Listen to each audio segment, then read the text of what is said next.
What's going on, everybody? I hope everyone's having a fantastic evening, fantastic afternoon, fantastic pre-noon, no matter where you are in the world. I'm Hassan Piker, and this is the Hassan Ever broadcast coming to you live from sunny California, Los Angeles, folks. We're live and alive, and I hope all the boys, I hope all the girls, and I hope all the MBs are having a fantastic one because today's a beautiful day. It's a wonderful day. It's merch day, right? It's the day of apparel. The AmeriCorps collection has dropped today. But before we get to all of that, this is part of the broadcast where I tell you a little bit about my personal news. That's right. And that's what I'm going to do beforehand. Last night I ended the broadcast. Oh, fuck. Before I do that, it's Wednesday, March 8th, 2023, 11:04 a.m. I'm actually early. Right. Wednesday, and I'm freaking early.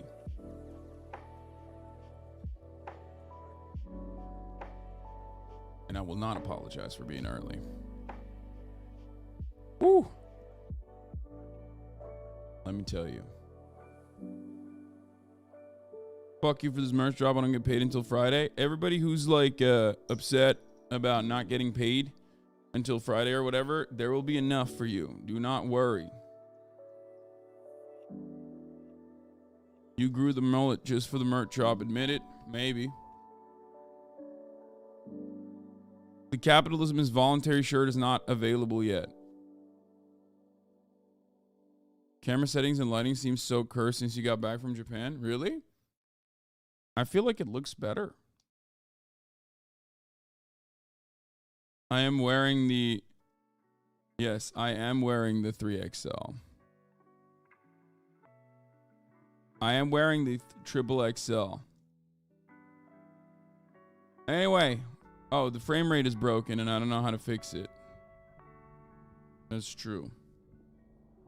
I mean, there's a couple different things I could do with the camera. I just don't want to do it right now. Are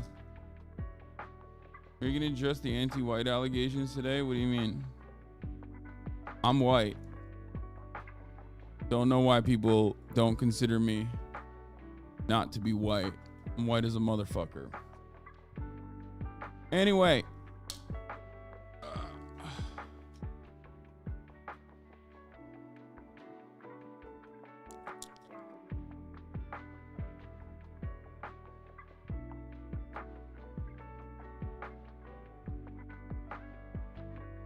Also, I have this.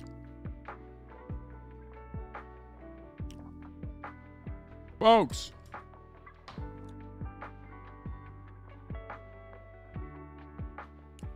I'm live and alive. And I hope everyone's having a fantastic one.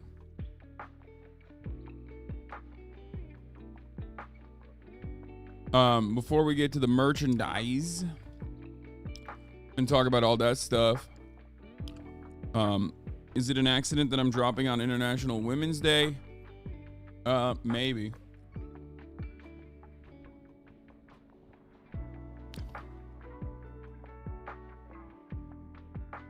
Anyway.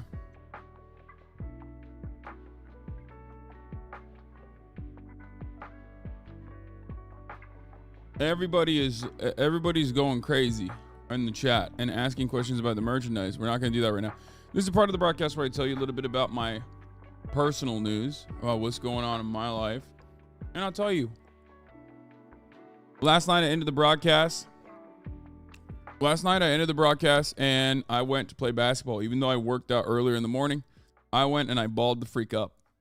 And I was, I'm on my post-Japan workout shit, right? I'm on my post-Japan workout shit. My workout grind. Diet's going excellent. I've already lost 2 pounds. Having the best possible diet, best possible healthy choices for my, for my fitness. Kind of killing it a little bit. And, went and played basketball. It was really cold. We unfortunately lost the game. It was just one game, full court pickup basketball. There is no 3-hour anime segment. Did you work out in Japan? I did not. But let me tell you.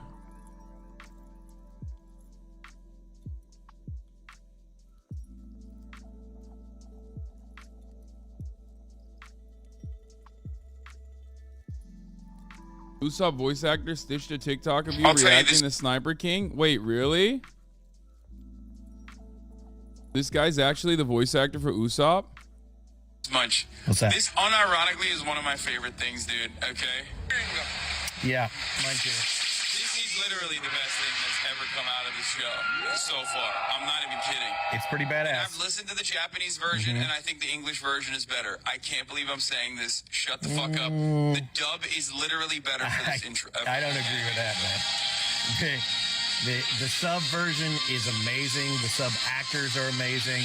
One of the best casts in anime ever. But I think we killed it too. But I cannot say it's better. I think the dubbed version of this song is better than the subbed version.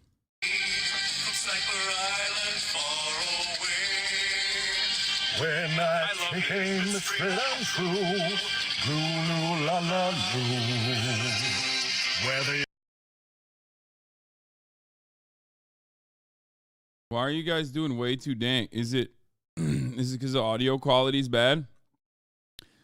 I'm just saying. No. I love the subbed. Listen, I've been watching the sub version. I've been watching the dub version every now and then. I was in Johnny Harris's TikTok.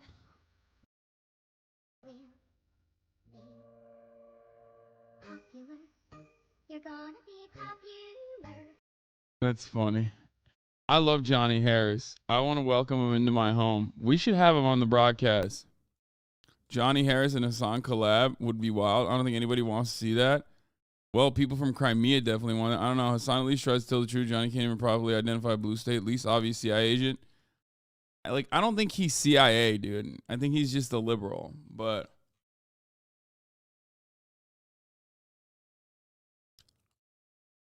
he's got a lot of decent takes. Did you see Linus turned down $100 million offer? Okay, let me just, what the fuck? That's crazy. What is happening to my Yo, my YouTube is broken, dude. I can't even click on anything. Okay. Anyway, listen. This is part of the broadcast where I tell you a little bit about my personal news. And this morning I spent a long time after my basketball sesh last night. Had my, I had my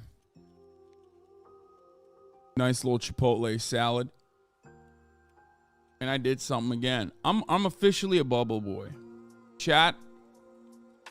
It's official. It's official.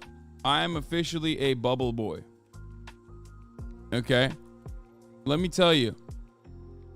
A little bit of Epsom salt. Like, it doesn't have to be fancy bubbles every time, but a little bit of Epsom salt goes a long way, dude. Goes a long fucking way. Just sitting there. Watch a little bit of anime on my laptop.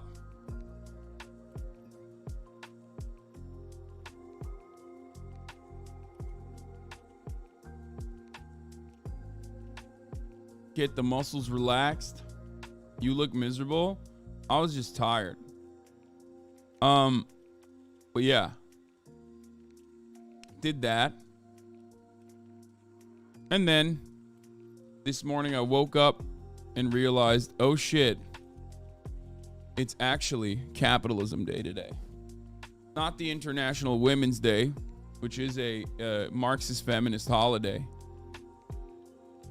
It's actually Capitalism Day. It's time to fucking sell some merchandise, which of course, famously,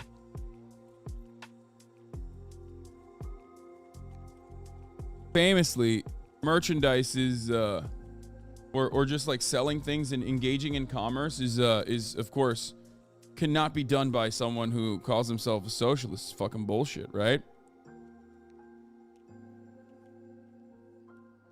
Anyway.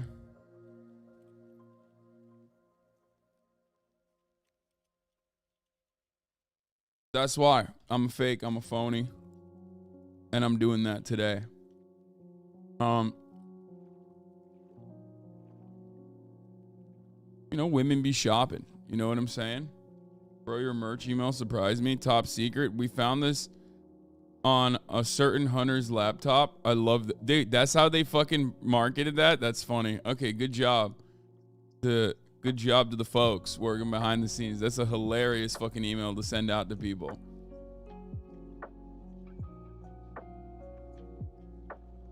Apologize to the women of your community for saying that we don't exist, bestie. No, the women in my community exist. Most of them are just on Twitter.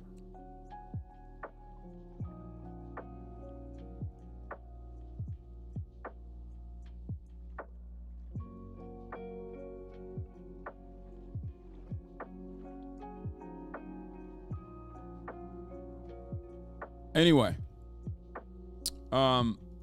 there's some sneak previews in the photo shoot that we did of next, like, of the next lineup.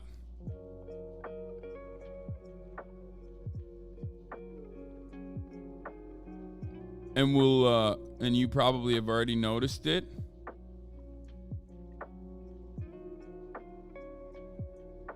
Like the capitalism shirt. I love that shirt. So we'll see what happens. There's a lot of really cool designs coming out next time around, but that's like, you know, that's in a long time. Don't worry about that. Bill Burr shitting on capitalism. Oh my God. We still haven't fucking watched that. The high-res ideology logo from the email is so sick. Yeah. Yeah, they really popped off with this. Hank Pecker.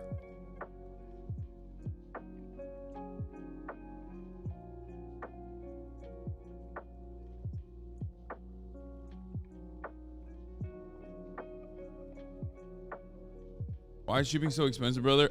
You guys are fielding questions to me that I have no control over.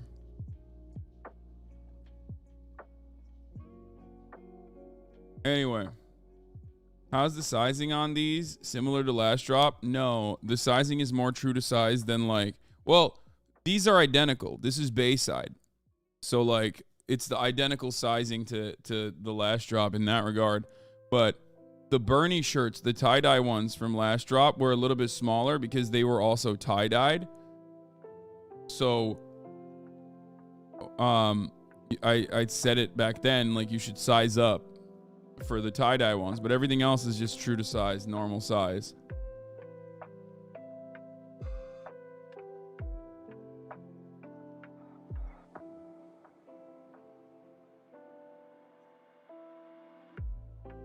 Made you a blast off and merch meme. Oh, I love that. Thank you.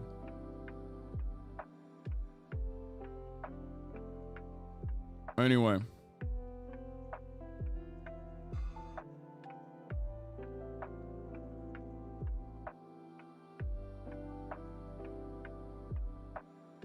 I had to go to the Twitter replies to find the merch link. No, I'm going to tweet it out in a little bit. Don't worry. I'm first going to blast off, and then we'll do the official merch blast off in a little bit. Anyway, listen. Let's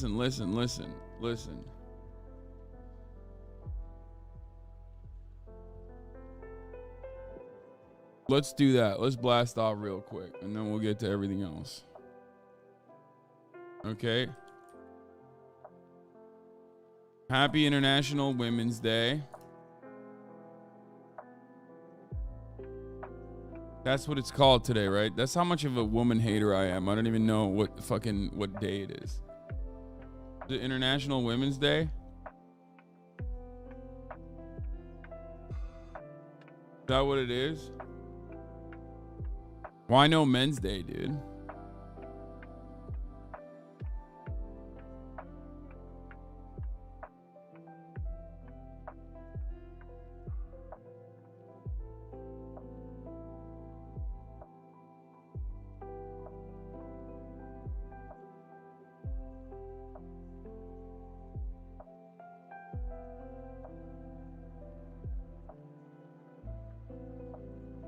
We have a whole week, fool.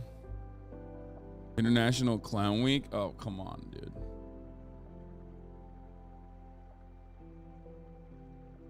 Thank you for creating a one piece of camo clothing I will ever willfully purchase. You're welcome. Anyway, listen. Yeah, I don't mind you making merch in sweatshops if it's gonna make it cheaper. All right, dude. Going forward, we're doing drop shipping ass merch shop. That's what we're gonna do.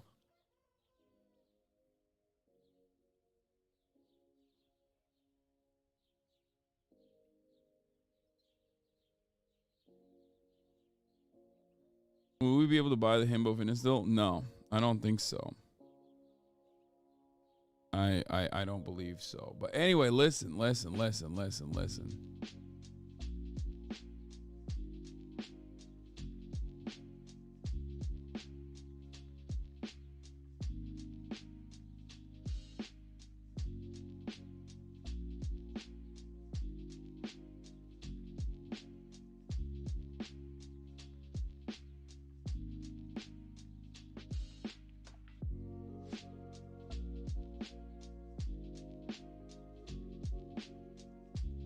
A coffee mug would be nice, just saying coffee. Yeah, I don't know about that.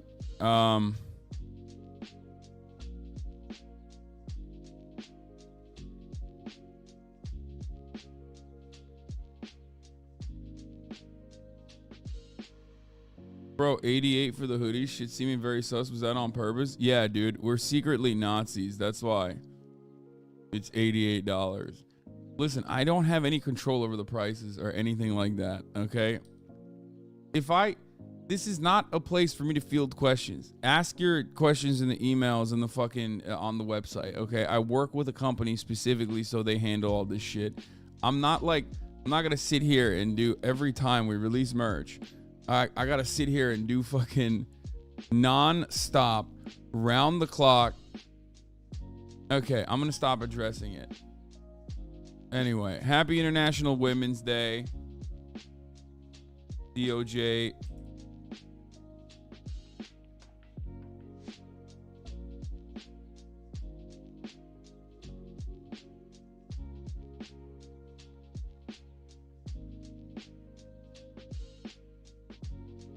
Denies pipeline attack. Or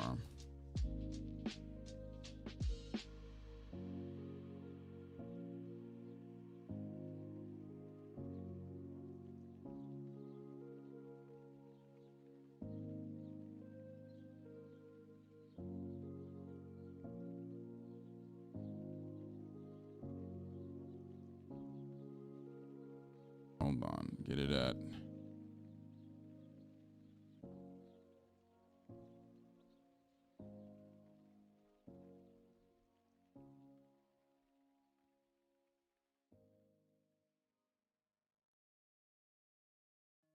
I'm gonna put two links in a fucking.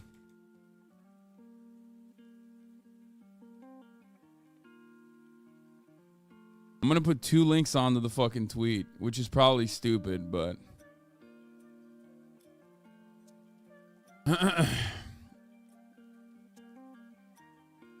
It'll be fine, I guess. All right, anyway, look.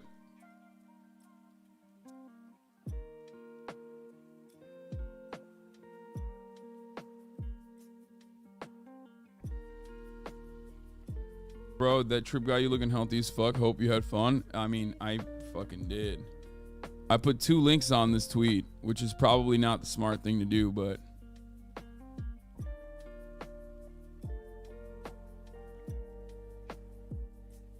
The drops are limited, yes. They're not unlimited. They're not always around.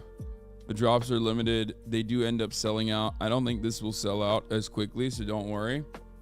You know, you definitely will have. There will definitely be merchandise. There will definitely be merchandise available. I'm not the person to ask for the length of the shorts. Okay.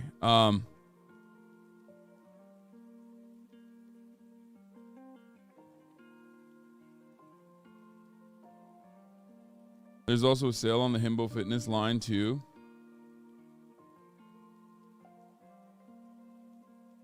I have no One Piece updates.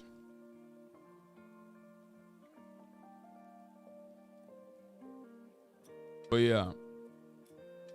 There's literally a size charge. Why are people making you a customer service, Andy? How is the shipping gonna work? Bro, what are you saying? People are asking. Yeah, I'm gonna talk about this subreddit post about the person who's talking about growing up in Japan poor, which was very informative and very instructive. There were parts about it that like I think there was a bit of a misunderstanding with my sentiments about Japan, but I'll talk about it today. Because it's very good. It's very informative. Okay. It's a good essay.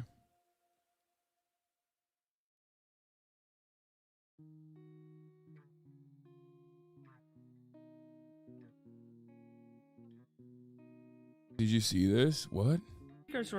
The active speaker pro tempore signed Kevin McCarthy. Love that. Yeah, because they're fucking. Okay. All right. Let me look at this. The One Piece voiceover person posting about my me talking about him. Whether you're a man or a mouse, look on.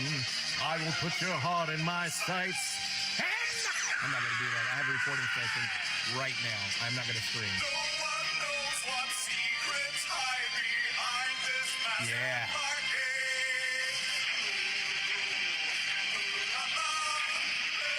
Mike McFarlane directed this one, and being a musician and singer himself, he really helped me get there.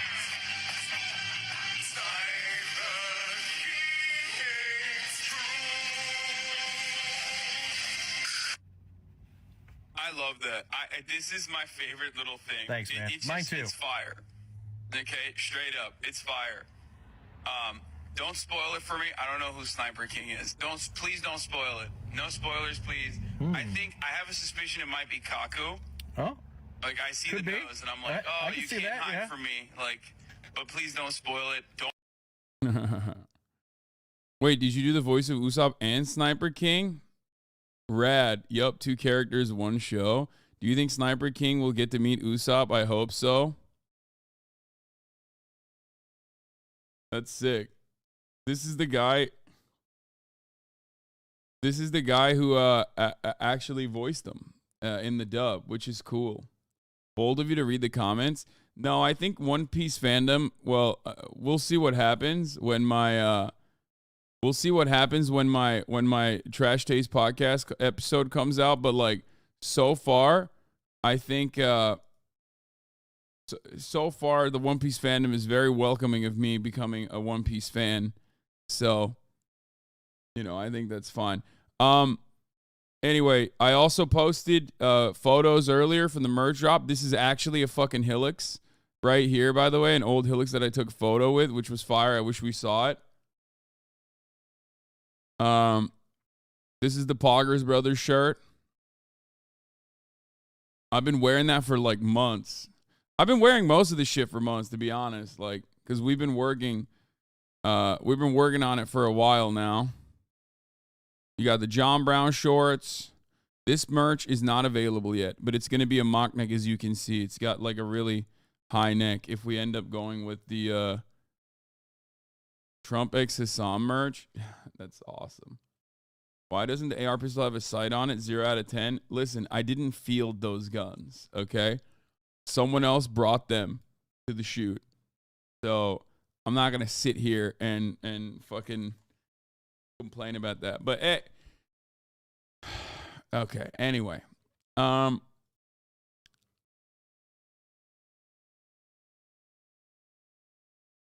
big are the short pockets? What do you mean, how big are the short pockets? Dude, that's crazy. That's a crazy question. Gigix, honest thoughts on Hasanabi? Uh-oh. More for you guys. Hassan was on Trash Taste with the boys, right? What did you all talk about? I'm not going to spoil what we talked about on Trash Taste, but I will say we did talk about something we didn't usually talk about. Anime. So it's Hassan says he's not a weeb, but I'm saying it now. He is definitely a fucking weeb, okay? What he the can f- deny no. this all he wants No. in his streams, but No. I think he might be a bigger weeb than some of my other co-hosts. So yeah, that's all I'll say. That's That's slanderous. That's legally actionable in the nation state of Japan. Even if it's true, I don't know if Gigic knows this, but in Japan, you can sue someone for defamation even if what they're saying is true. Not saying that it's true that I'm a weeb. I'm not. But like, I'm just saying that in the nation state of Japan, you know,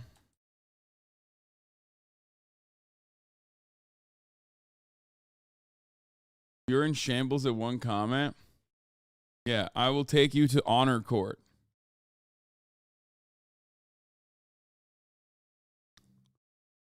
Why did you lie to us? You said it real tree camo. The hoodie says it's custom poggers camo, which is it?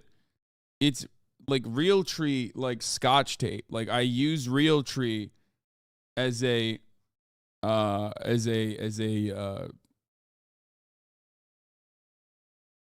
way to describe the camo pattern. But it's when was the trash episode out? I don't know. Anyway, listen. Before we get to the news, I'll just show you, okay?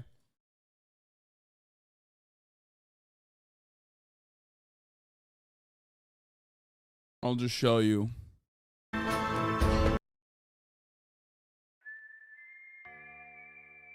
Sometimes a man's got to do what a man does.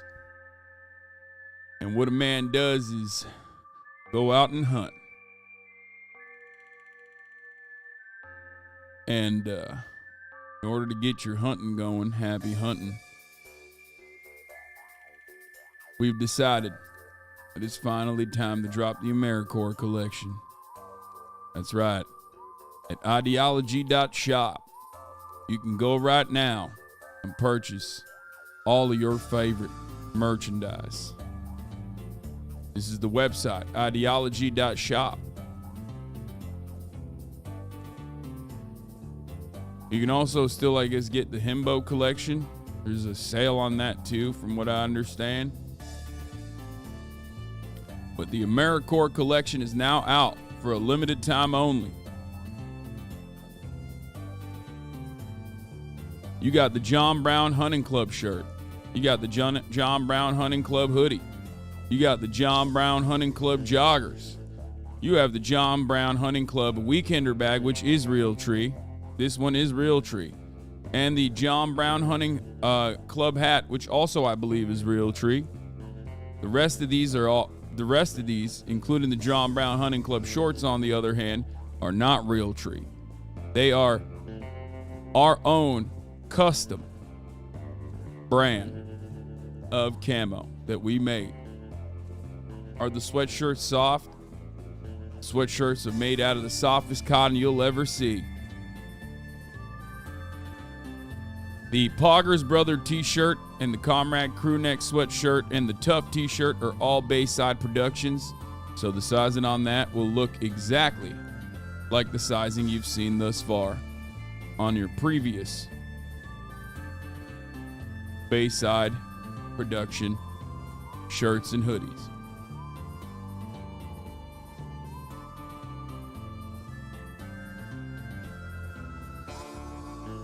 Don't know why there's no flat image on the shorts anywhere, but this is the Poggers Brothers shirt.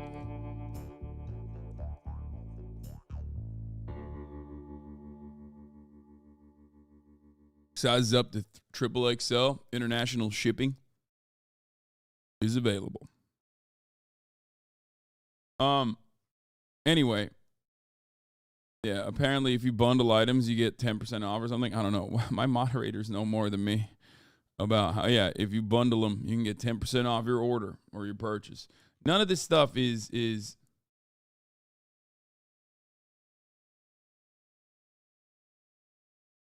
50 KAD Pogger Brother shirt, Lamont. I can make one for $12. You fucking scammer. Merch is bad and price too high. I won't pay $120 for a hoodie. What the fuck? Okay. Don't. Go fucking make it in Indonesia. Like, I don't understand. Yeah. These are American-made, high-quality products. We worked for months to make the fucking camo pattern and try to source it to a garment manufacturer. Like, fucking Redbubble ass motherfuckers like running around being like, dude, fuck you. Okay.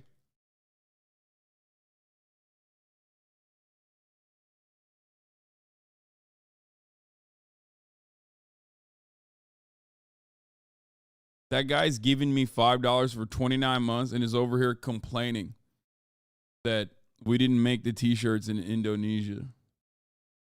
Like, what the fuck? Why are you giving me $5 for 29 months, brother? Like, what happened? For 29 months, you were in here and you couldn't fucking figure this out?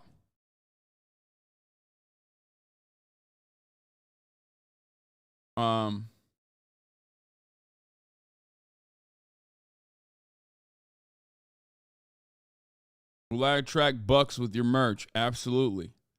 Bucks will come up to you and say, please, shoot me.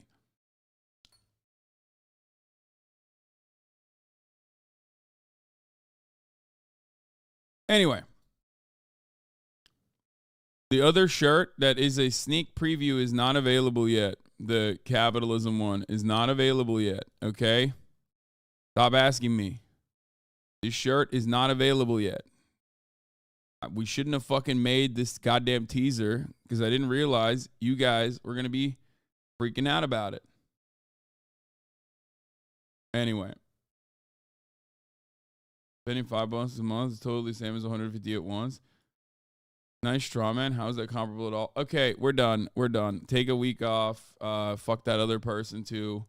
I'm back to my old bullshit. I can't. Dude, some of you literally have like a genuine brain disease where you're like, oh no, we're gonna have to debate now. Like, no, I don't have to debate you. I don't want to debate you. Don't buy it if you don't want to buy it. Okay? You already know this is not the first time we've done this. We've done this for a long ass fucking time. It's just like, stop, please, please, just stop.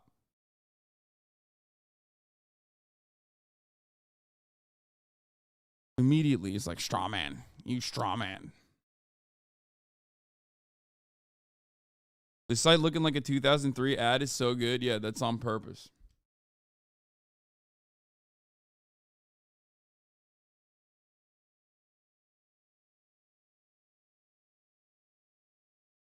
Yeah, go get Shine, dude. Go get Shine. I haven't even been live for an hour and people are already like fucking freaking out.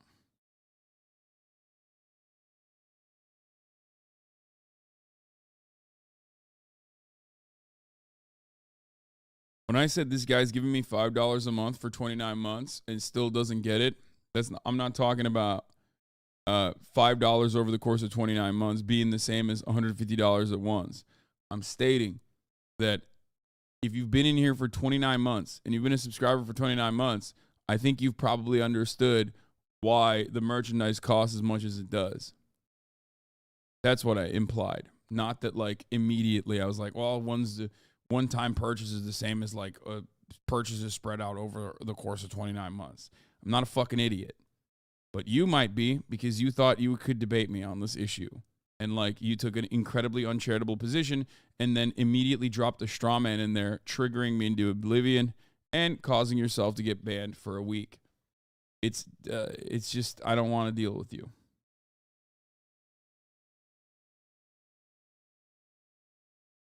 You're narcissistic, you're selfish, you want to you want to just center yourself around the conversation and nothing else.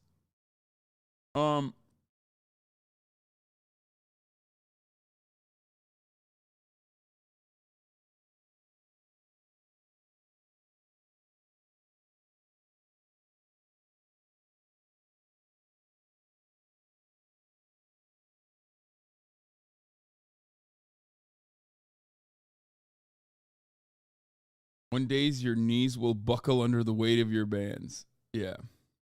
The camo pattern, no, profits are not being donated. The camo pattern it has like little Easter eggs in it.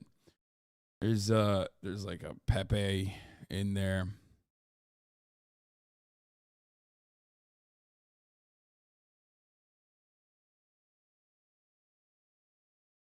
Here, some Asmongold thread popped over. People were upset about you telling great replacement theory pedals to go have sex. Yeah. Yeah. Last night I didn't even make the mistake. I kind of did it on purpose. I'm just so fucking. I'm so sick and tired of people constantly crying on live stream fails. Not even every subreddit houses this or hosts this kind of behavior, but like anti-white racism. I myself am white. I think you guys are aware of this reality, but it's just like it's so unappealing and so incredibly cringe to constantly cry about this shit. And it's a laughable notion. It is, yeah, that's it. That's all I got. You got me. It is so fucking silly, and you would be laughed out of most rooms. In this argument, you're Turkish. I love that my interlocutors will routinely say, oh, I like to switch between being white and non-white when I'm like very consistently white, right? But it's the people that claim that I like to switch between white and non-white that routinely switch my positioning from white to Turkish. Now, what's hilarious about that is, no, that's my point too. If you can interchangeably decide that I am no longer white to suit your argument, well then doesn't that imply that whiteness is a politically made up concept about power, specifically about proximity to power? Because that's like the point that I'm making. Because it's not about skin color, it seems. It's not about race like that. It's always weird.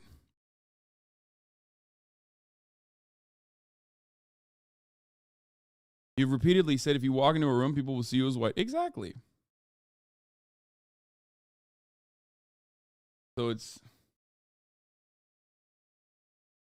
more than a year later, everything you've said in this video is still... Because I have already described this a million times over. You're saying N-bomb, N-word, but you're saying cracker, okay? So automatically, no. And the God damn, look at how good my camera is now in comparison to back then, though. Come on, the lighting was fucking reason dog for shit. why no, not the same, is because historical context associated with dehumanizing and subjugating people and justifying that subjugation through things like saying the N-word, okay? That has not happened to white people while using the terminology cracker. Even the word cracker itself still comes from whip cracking, okay? I've described this a million times over. A lot of you don't want to hear this because you just want to feel like you're fucking oppressed. It's just the reality, okay? Sorry. And I know that sucks to hear, but if you want to fucking feel like you're oppressed, you are already being oppressed. You're not being oppressed because you're white, though. You're being oppressed because you're a worker. You're being oppressed because you were born into a poorer family than a fucking billionaire or a millionaire's family. That's why you're going to eat your boss's shit for the rest of your fucking life, okay? And there's pretty much nothing you can do about it because every single person is going to tell you that this is the best design for a system. This is the best, most appropriate way to fucking survive. But if you're going to fucking sit here and cry that like white people are being oppressed because people are using the term cracker, well then, you know, I'm sorry. I'm not going to fucking tell you that that's the reality. Calling someone a whip cracker when they aren't is just weird, bro. Shut the fuck up. Shut the fuck up. It's like calling someone a Nazi when they're not literally a part of the fucking Nazi party is weird, bro. Yeah, I know. It hurts your fucking feelings most likely, okay? Social construct for lazy people's excuses for their actions. Yeah, it just, the same Reddit that is an Islamophobic post right up now crying about anti-white shit is mad funny. Yeah, I know. Yes. That's crazy. It seems like it's not consistent. It seems like a lot of these people that are manufacturing outrage around it are manufacturing outrage in the same exact way that they've manufactured outrage surrounding this in perpetuity.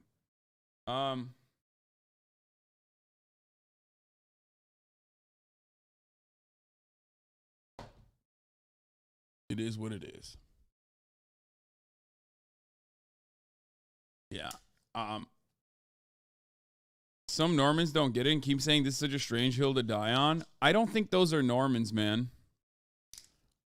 I think you need to reevaluate what you think is a Norman. If you think that that's like a normal person being like, wow, this is such a strange hill to die on. I think most normal people would never even, do a double take on this. It's just like, it's literally the exact same as, heterophobia. Why no straight pride parade? It's the exact same attitude. I mean, some Deepak fans, yeah, okay.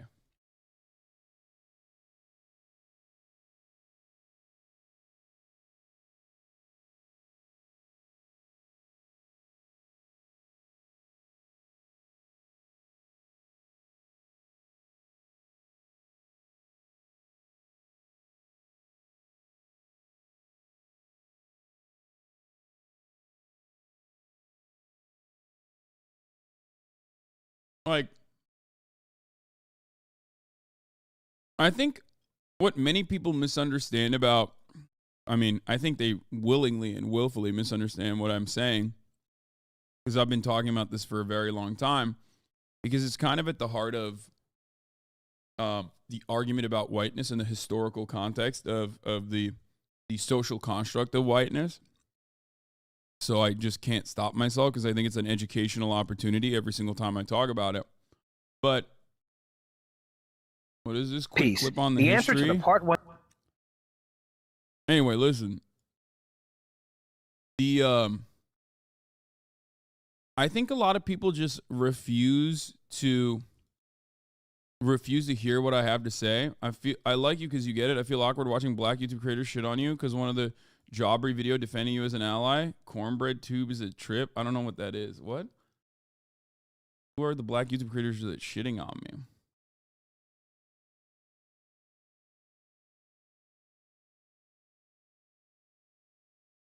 You mean like Candace Owens and shit? Black bread tube, brother? Well, I don't think there's plenty of black bread tubers who are both friends and fans of mine, so I don't know if that's the case, but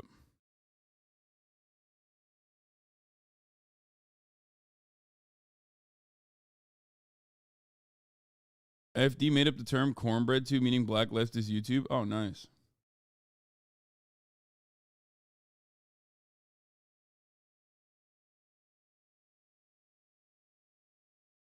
Calling it cornbread tube is crazy.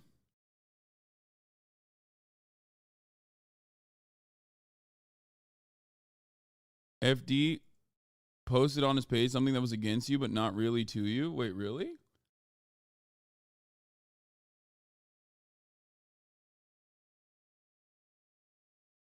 I'm sure if there was something that FD signifier didn't like that I was doing, he would just reach out to me and talk to me in person. I mean, we talk all the time.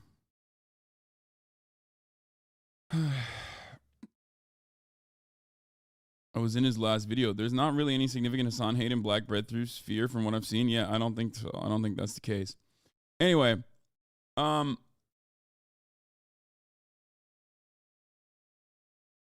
think people are just trying to either farm drama or misunderstanding.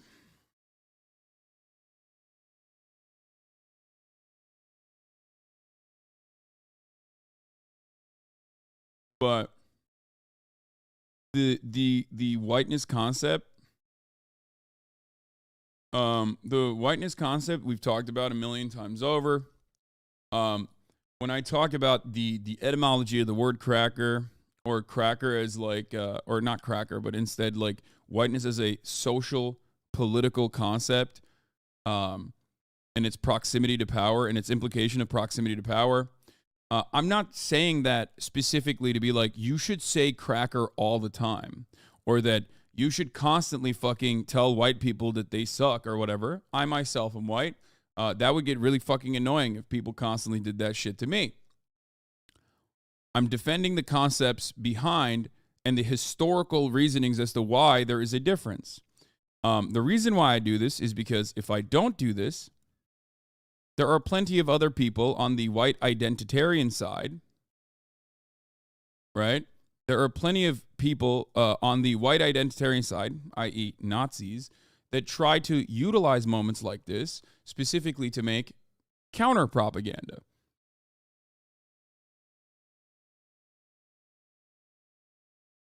This is why I can't stop defending, not necessarily defending anti-white racism or anything like that, but explaining the concept that anti-white racism or reverse racism is not a valid or real thing. It's like, anti-straight bigotry. Homophobia is real. Heterophobia is not, because heterophobia is considered the default position. Okay? Does that mean you can hurt a white person's feelings? Yeah, of course you can. Does that mean that white people can be oppressed? Of course they can be. There is a layer of intersectionality. They can be oppressed for a multitude of different reasons. Most significantly, though, from their class position. Okay?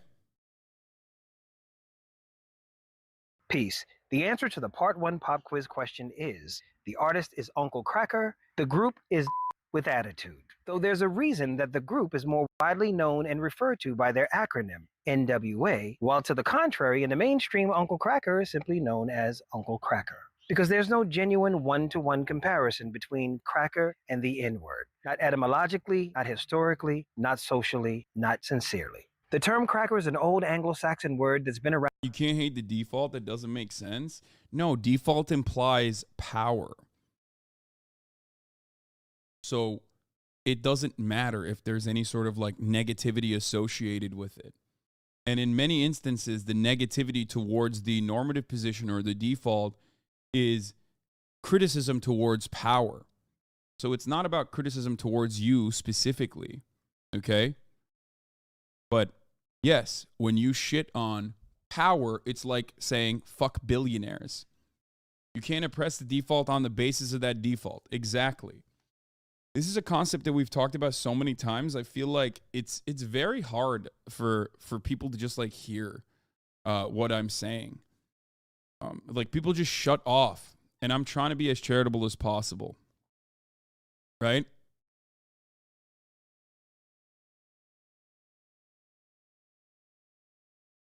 Hear my words, but you don't listen to what I'm saying.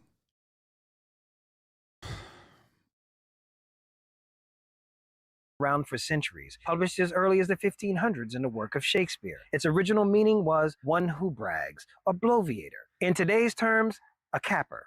Ethnocentrism among the English applied the term cracker to the Scots-Irish people to smear them as raucous and lawless. That stereotype and label would follow the Scots-Irish people to the New World, the Americas, where they took on many manual labor jobs, including drovers, which, by the way, whiteness from the American perspective, like from the American understanding of whiteness, the Scots-Irish were considered non-white, not a part of the default in-group. They were not white Anglo-Saxon Protestants, which is why when cracker applied to them as a negative slur, it was applied to them on the basis of them not being, I guess, quote unquote, white. When Italians were oppressed in this country, they were not considered white. When the Irish were oppressed in this country, or in the second iteration of the word cracker, when he's describing the etymology of it, they were not white. And when I say white, I mean, we all know that these people had white skin. It's not like these people aren't white, right? And these people are certainly now considered white. But that concept has expanded, okay? It has expanded throughout time to welcome other groups that were originally oppressed on the virtue of not being white to now be white. Notice how none of these people were discriminated against on the basis of being white and white alone, in the same way that a black person or a brown person can be discriminated against.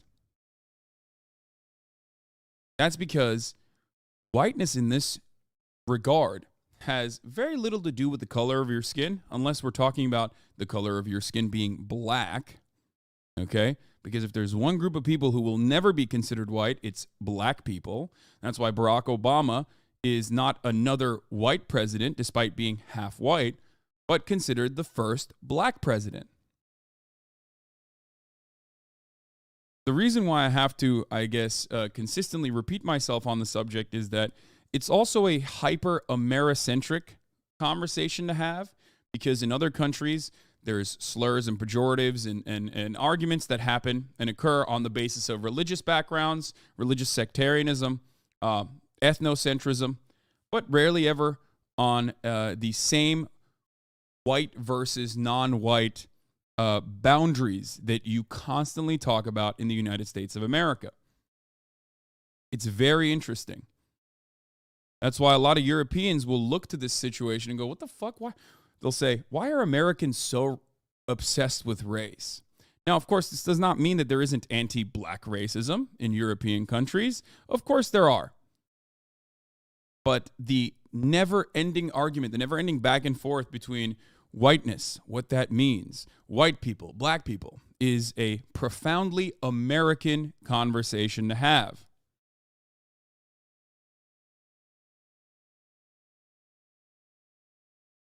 Americas, where they took on many manual labor jobs, including drovers, which introduces another connotation to the term cracker as whip cracker, which transfers over to the context of slavery with Scots-Irish participation as slave foremen who cracked the whip. In time, the Scots-Irish people would embrace the term cracker as a thing of pride. Although to northern and affluent whites, the term cracker was a classist smear, the southern crackers themselves embraced the term as a sign of their working class grit. There's even a book about it called Cracker Culture that reveals something that you might find That's why people in Florida also call themselves the Florida Crackers too. surprising. While all poor southern whites were considered crackers, not all crackers were white. That's right. Before the Atlanta Braves, there was the Atlanta Crackers. And alongside the Atlanta Crackers were the Atlanta Black Crackers. And you might argue that was then and this is now. Well, as of now, there's still a Cracker Trail Elementary School in Florida, a school that honors the Cracker Trail landmark in Florida. There's the Cracker Roadshow that again celebrates cracker culture. There's a reason you will not find in this day and age an N-word Trail Elementary School, because the N-word and cracker are not the same. That said, yes. Well, there is a N-word head ranch, though, and everybody understands how fucking profoundly racist that is, because there's no terminology that is like positive. There's no positive association with the N-word in that regard. Context and connotation can turn even the most benign term into a racial insult. For example, white supremacist appropriation of the word Monday as interchangeable with the N-word. No one would argue that Monday, in and of itself, is racist. It depends on the context of use. Even the mouth-breathing, knuckle-dragging racist, who blew a gasket at my Andy Griffith post and went on a racist tirade. When he came back and posted an unapologetic video, he used the term cracker in his video. At no point in time did he repeat any of the anti-black slurs that he previously had. Like, that guy's a Nazi, and even he uses the term cracker, but now LSF and like Redditors on specific subreddits have decided to be logically consistent and start saying that like cracker is such a slur, it's such a serious slur, that like they started censoring it, which is hilarious. Okay? You are trying to be more fragile about a white identity that you do not understand than a fucking Nazi, the ultimate white identitarian. Like, Nazis are at the literal last, the final boss of white identity. Okay? Straight up. So it's crazy to like turn around and try to censor the word cracker specifically so that you can, get an argument in edgewise. It's a very silly situation. But words are defined socially, and maybe in the future, if there's enough white fragility, people could potentially genuinely create a movement surrounding the censorship of the word cracker. It's laughable. It's hilarious. Okay? But the historical association with the word, the etymology of the word, and the difference of said word or words that pertain to white people will never change, because those things already happened. Okay? in the video that he deleted, because even he knows the two are not the same. But I know that nothing that I've said in this video is going to ever satisfy some of you. And quite frankly, I'm good with that. How good? This good. Good cracker. We out ya.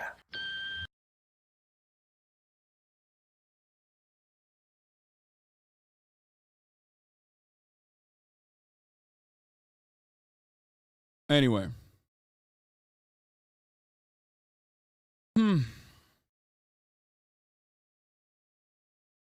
So yeah. When the goblins go to larger, more popular subreddits and try to spread this message, they get laughed at and told to fuck off, so they return to LSF and adjacent subreddits. Yeah. It's scary. The reason why I consider this to be genuinely threatening and scary is because it's a gateway, an entry point into white identitarian politics.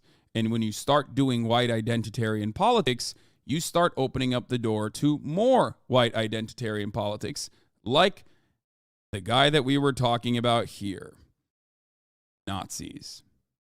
In 2016, or even before that, in the Gamergate era, one of the things that Richard Spencer and the like often utilized was white identitarian politics. This is not a new concept. Historically speaking, white power came after black power. The Klan and other adjacent nationalist fascist movements saw black power and decided to basically market what they were doing in a similar vein. Now, of course, this works well for some people who are either otherwise well-intentioned and don't fully understand it. Play the video? What video? I already played the video.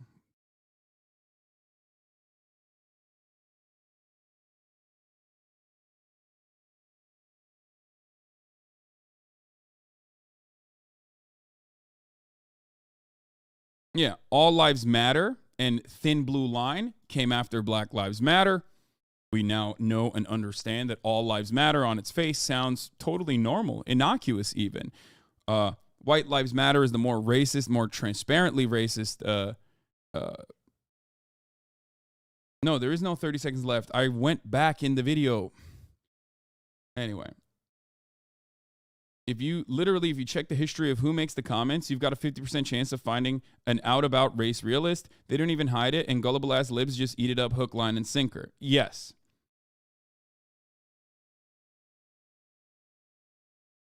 Exactly. A lot of people that are permanently online, extremely online, love to use this as an opportunity to spear dick their narrative. They're much, much worse and much scarier ideas into the fold, into the conversation, as they present it as someone who is simply interested in, stopping people from being mean to one another, stopping people from being racist to one another. Maybe there are some people who also are extremely online who get caught up in that narrative and get caught up in that argument with good intentions without realizing it. But ultimately, there is no difference. White identitarianism, given that whiteness is a socio-political concept created around having power, okay? White identitarianism is no different than just basically being the entry steps, the gateway into, further, more aggressive and scary forms of white identitarianism. Nazi shit. Like I said, though, I understand why XQC specifically, I can't speak on Asmon, but I assume Asmon has a similar perspective on it as well. But, look. Racism against white people, okie dokie, you slay queen. Racism against black people, how could you? How much does your house cost again, Hassan? Frat laugh. Yeah. These are always the same kinds of people. They're not interested in, legitimately making the internet a safer space for people. Okay? They're just interested in making an argument so they can basically say the N-word. And if I can't say it, then you can't make fun of white people. If I can't make fun of black people and you consider me to be racist when I do that, then you can't make fun of white people.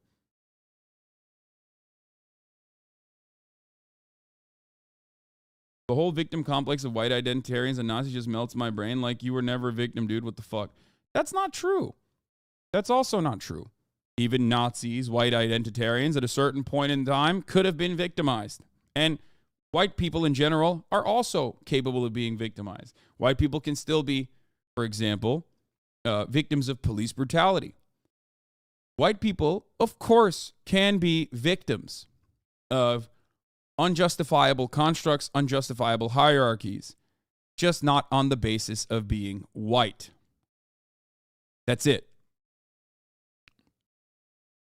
You are always going to be structurally fucked over on the virtue of being a worker, a laborer. Your class position is the reason why you get fucked over. Like I said, though, in the conversation that XQC, myself, and Your Rage had, XQC also admitted that the word cracker is not something that offends him as a white person. He understands that it's a silly, laughable concept. In private conversations that we've had, which I also mentioned in that conversation, so I don't feel bad revealing it one more time or describing it one more time. He understands, just like he doesn't use the R word, for example, XQC does not use the R word. He understands that allowing it to continue or advocating for it, advocating to say it, will create an unsafe space and will make it seem like you can just go balls to the wall. Okay? The R word, LMFAO. Well, yes.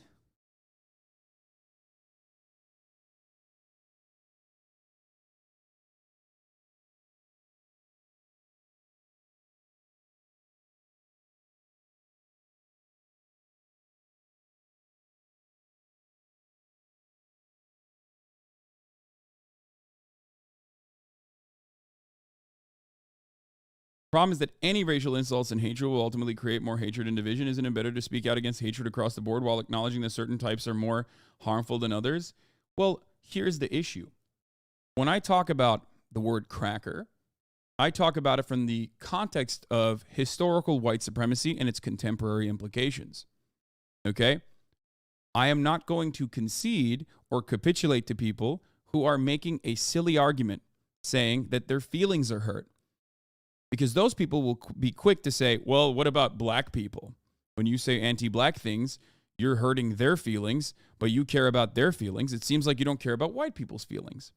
And that is either a deliberate misdirection or in the most charitable way, in the most charitable interpretation, that is someone who doesn't get it. Okay? No one is making that argument. The argument being made is permitting racism is wrong despite the impact. Yes, I understand why content creators take a stance on this. I understand why content creators don't want people to just like fucking constantly spam cracker in their chats. Okay? I get that. But that logic does not apply.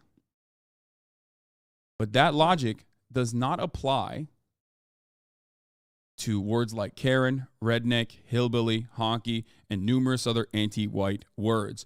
A lot of those words also are not on the virtue of whiteness, but usually whiteness plus class. Or an action, a type of behavior. Okay?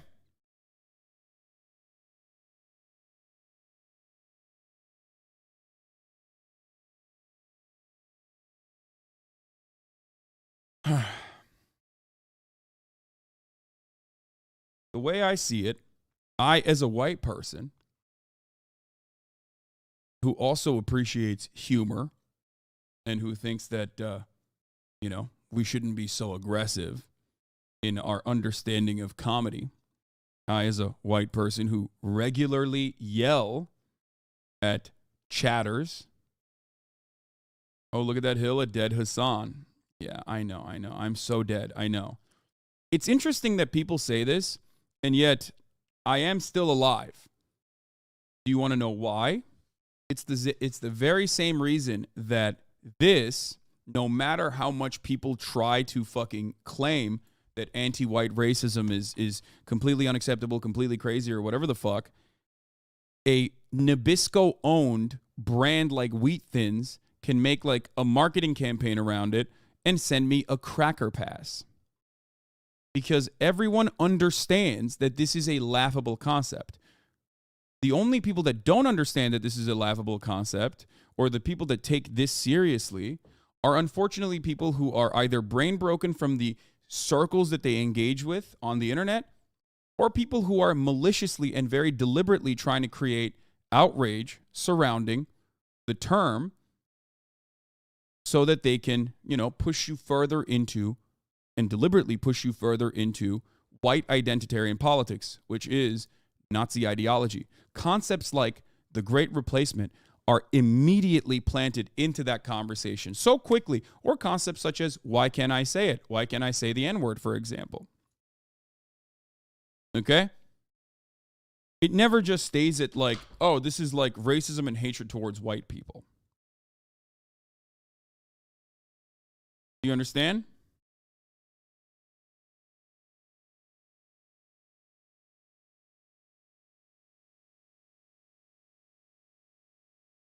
Yes, an actual cracker company sent me this. Wheat Thins did. Kind of revealing that when white people cite examples of anti-white oppression, it's always a benefit. They're not a party to, as opposed to an action targeting them, affirmative action improving the condition of minorities in general, etc. Yes.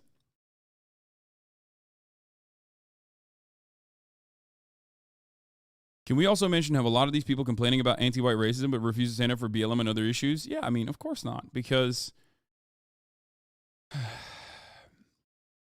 it's because a lot of the people who make a big deal about the anti-white racism stuff is that, a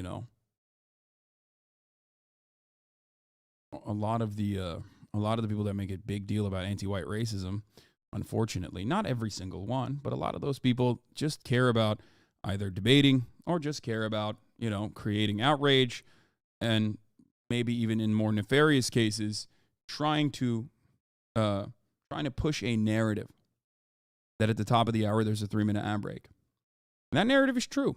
However, if you no longer want to see those ads, all you need to do is subscribe, which you can do for $5 or for free with a Twitch Prime. By connecting your Amazon Prime account to your Twitch account, you get 1 free Prime subscription a month. If you no longer want to see those ads, you can also get gifted a sub, like the 5 subs that Woke Moralist just gifted, allowing 5 people to no longer see the ads.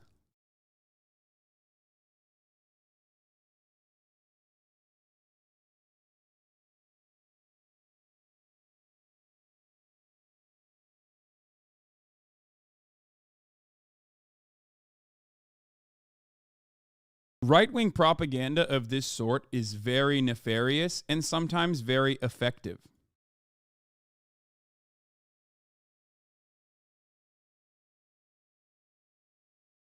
Andrea Streeter, Aisha Esquire, thank you for the 10 of the subs. Andrea Streeter also brings up a really good point. It truly comes down to the fact that, yes, repeating mean words towards white people can definitely be annoying and bullying, but it stops there. If people are saying slurs towards black people, even if they don't know the history behind the words, it's there and it's racist.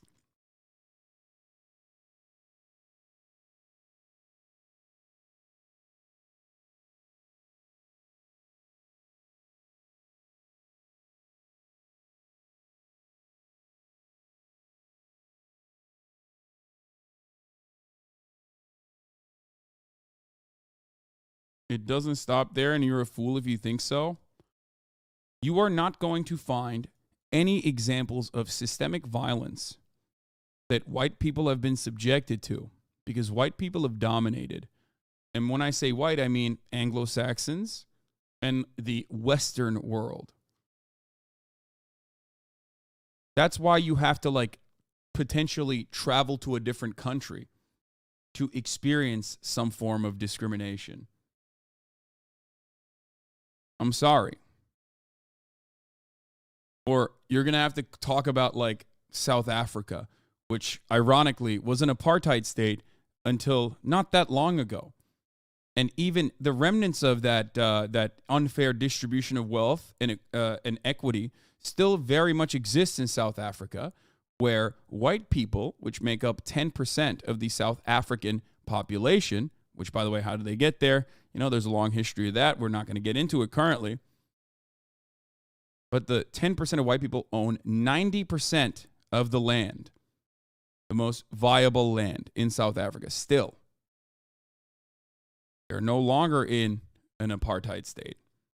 And yet, the cultural and material remnants of said distribution and disenfranchisement on the basis of being black or being white still remains.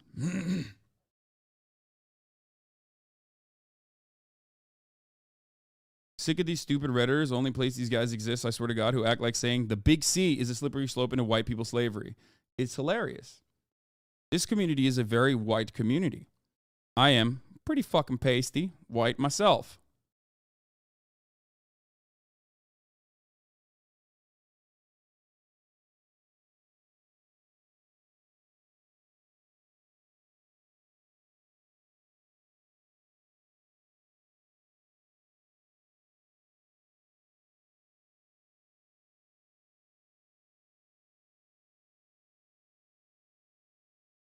Invictus 13, thank you for the 10 gifted subs.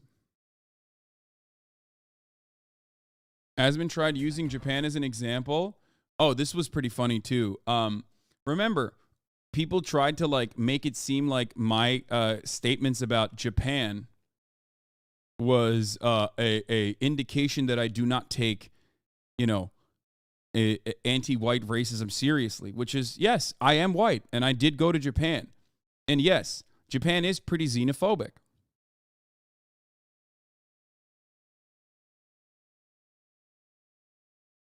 They tried to clip me out of context on a joke as I am a white person. So to the average, to the normie, I'm sure when they watch me talk about this, they go, what? That's a white dude making a joke. But on a subreddit where you want to be as uncharitable as possible, you can turn around and make this argument that like Hassan is an anti-white racist. I'm white, bro. I'm fucking white. They argue you can't be racist against white people because white people have more privilege and power. Well, yeah, but like nobody would say that you're not being racist if you go to Japan and India, where Indian people and Japanese people have all the power, and then you're racist. In a lot of these places, by the way, they still do horrific, as a consequence of colonial culture.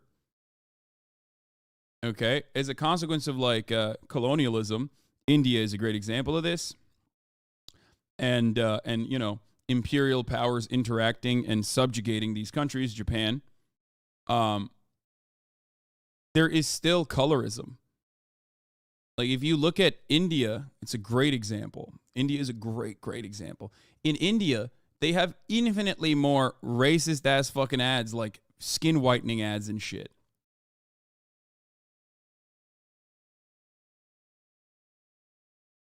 But once again, yeah, India has a caste system.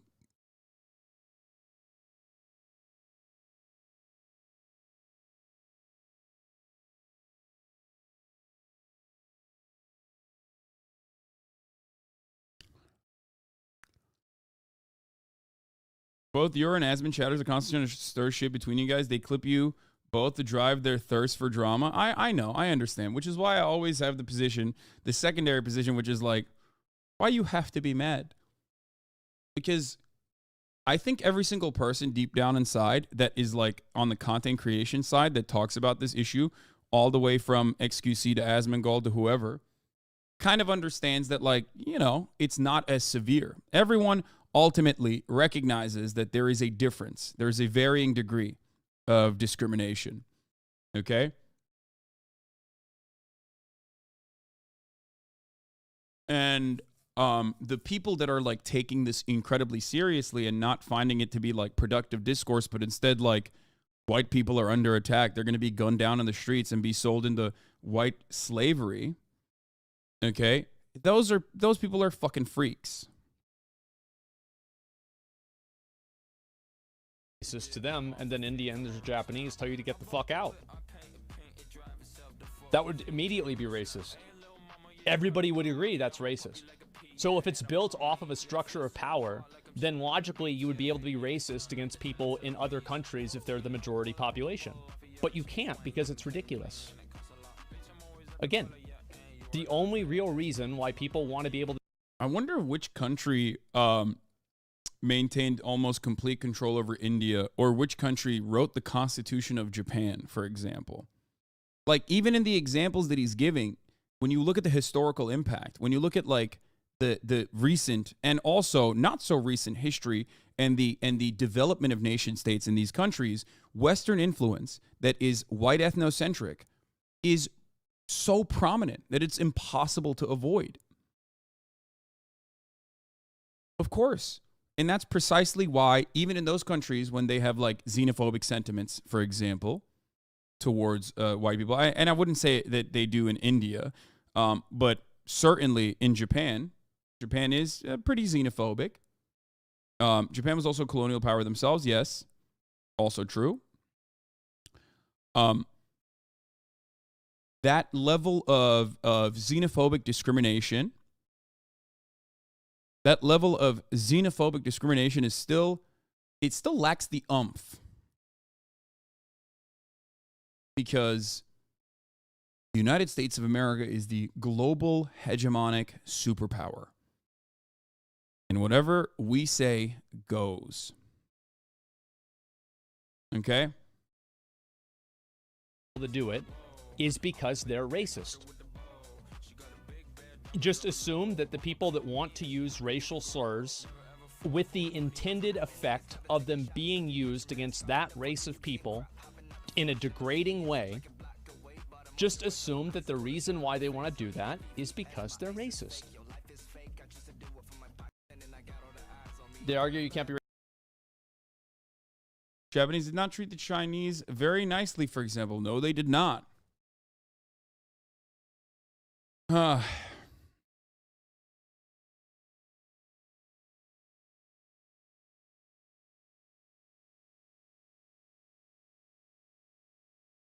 sentiment that we have to do genocide, to prevent genocide happening to white people, is used as common excuse by fascism. The Nazis claimed they were doing self-defense against the German race. I know. That's why it's very insidious and very scary when people start talking about, like, defending the white race.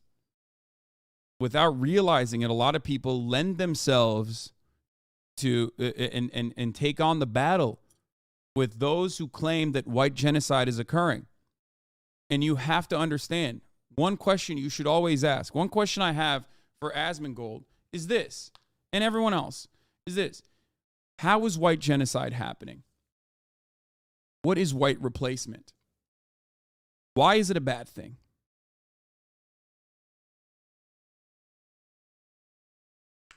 Because once you start identifying that, once you start thinking about that, you start to recognize, oh, it's happening through miscegenation, which is now legal, no matter how much people try to, chirp against that too.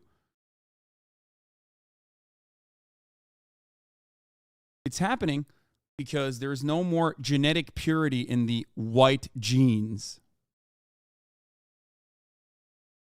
Okay? Are we really ascribing Asmon believes any of these things? No, of course not. That's why I'm saying that no. He's singularly critiquing individual actions, not systemic ones. Exactly. That's precisely why I'm stating what I'm stating, which is that when you start defending white identitarian concepts, you very quickly, without recognizing, because you're refusing to recognize that, like, whiteness is power, okay, in the way that it is defined. It's an in-group that has the power. So once you start defending that in-group that has the power as something that needs to be defended, you have to recognize that, like, how do you do that defense? How do you engage in defending the white race? Who do you consider to be white? And I don't think Asmongold would be like, yeah, white replacement is real, or, white genocide is real, and that we have to defend it by stopping miscegenation. You know what I mean?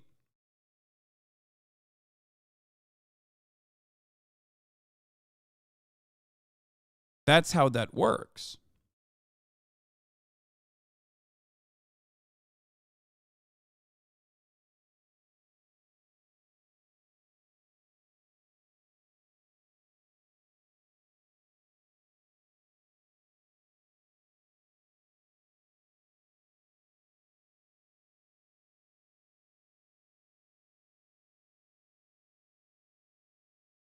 Wouldn't it be good to address the critiques of singular actors as bad in order to dismiss the arguments against what you're saying effectively?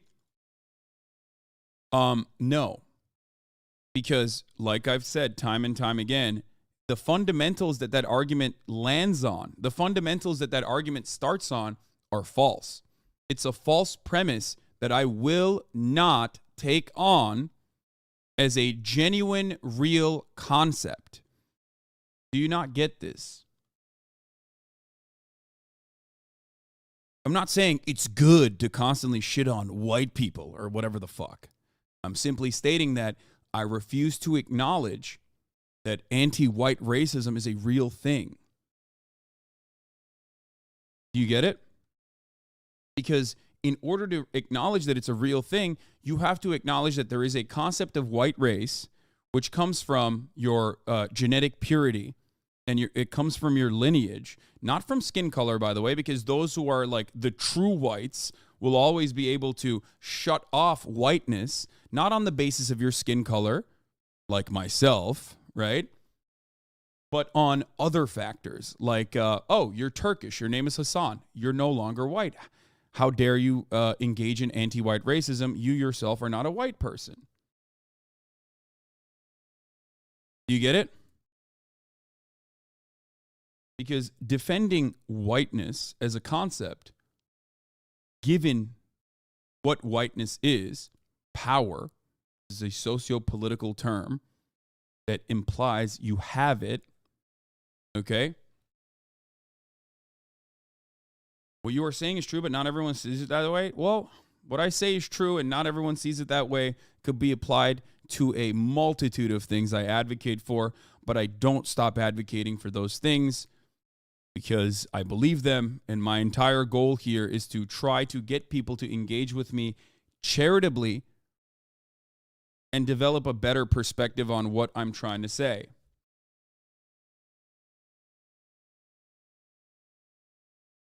If you refuse to acknowledge it, why talk about it? Because I'm a political commentator, and this is a incredibly political subject, especially in America. For example, when we look at historic genocide, let's look at the Holocaust, for example. The Holocaust did not happen on the virtue of Jewish people not having sex. Okay? It happened because people put Jewish people in concentration camps. Okay? Bro, do not pause like that. He said the Holocaust didn't happen. Okay, guys, come on. Be serious. Be serious. Be serious. Be serious. Please. Please. I like half of you guys are behaving in the worst way. This is a very serious conversation that we're having.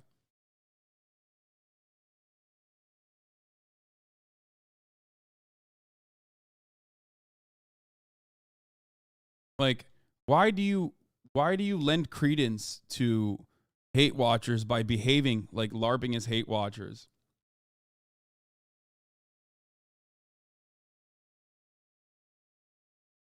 Lecturing single chatters for 15 minutes at a time is so tiring, though, like yesterday. It might come across as tiring, but I think it's very important to address it.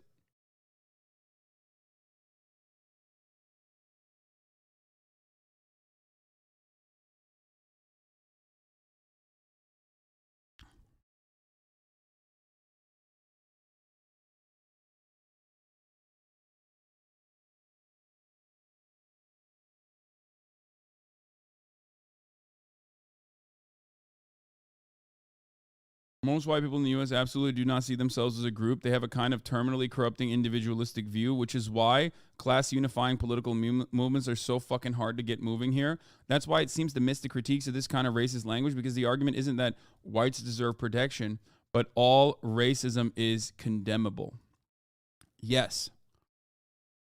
But anti-white racism as an individual action is nothing more than mean bullying. Anti-black racism, on the other hand, has systemic power associated with it. That's why if, for example, reparations were to happen, okay, and the racial wounds were truly healed in this country, and I don't mean by like affirmative action or whatever the fuck, a Band-Aid solution that is feckless and liberal nonsense, but true material restitution occurred, okay, and centuries of racial wrongs were corrected. At that point, and that's like such an unimaginable scenario that it's hard to even like create it in your mind, I don't think people would care as much about the N-word. You abandoned the analogy about the Holocaust? No, I didn't. The Holocaust happened in the... Oh, God, I got to stop fucking pausing. Okay. Nazis threw Jewish people into concentration camps and systematically murdered them. They robbed them of their rights. They dehumanized them, okay, and robbed them of their rights in an interest to defend Volkish Germans, okay?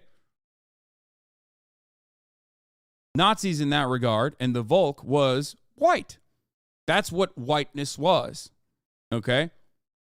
That's a real substitute for white in that situation. They said Volkish, but that was white, okay? Volk.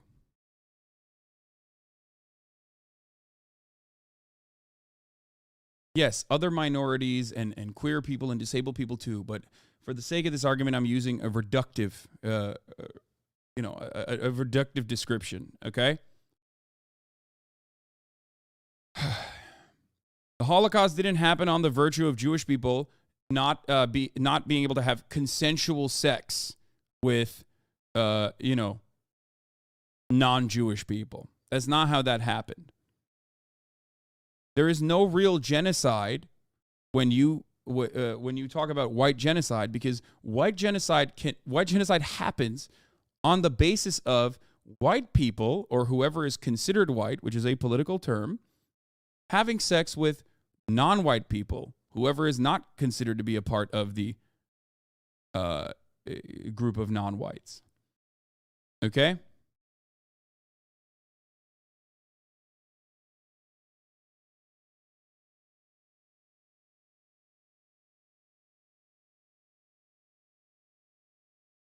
And the reason why I talk about this regularly, white people aren't real, question mark.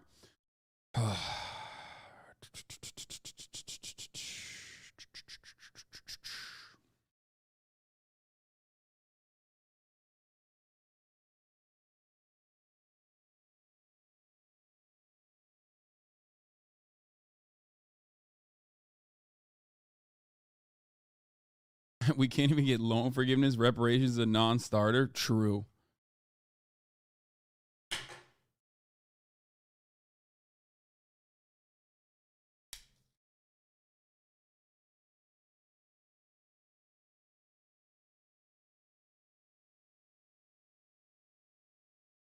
White genocide is the existence of interracial couples? Yes. Yes, it is. Because whiteness and blackness in the United States of America are concepts that were created around power. Blackness, on the other hand, was utilized to dehumanize African slaves that were brought into this country. And it was protected with some rules that white people created, like the one-drop rule, which is precisely why, like I said, no one looks at Barack Obama and says, that's a white guy. Okay?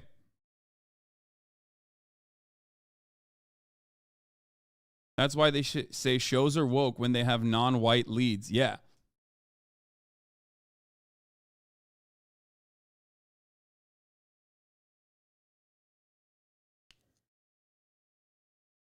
White people don't exist is your video. I share the most with people and it always blows people's minds. Yeah, there you go. If you want to understand this further, there's a really informative, very short 15-minute rant I had on the subject matter, and I think it really covers most of the things.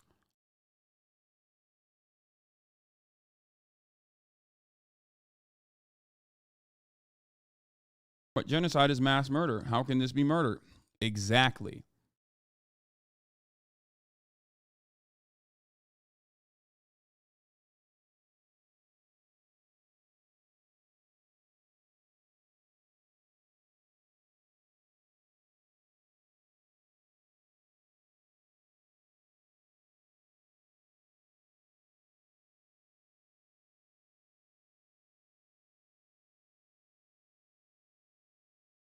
It's hilarious to me that this is stuff a non-deranged society would be teaching to 5th graders, but you have to do it on Twitch to whole-ass adults. Yeah.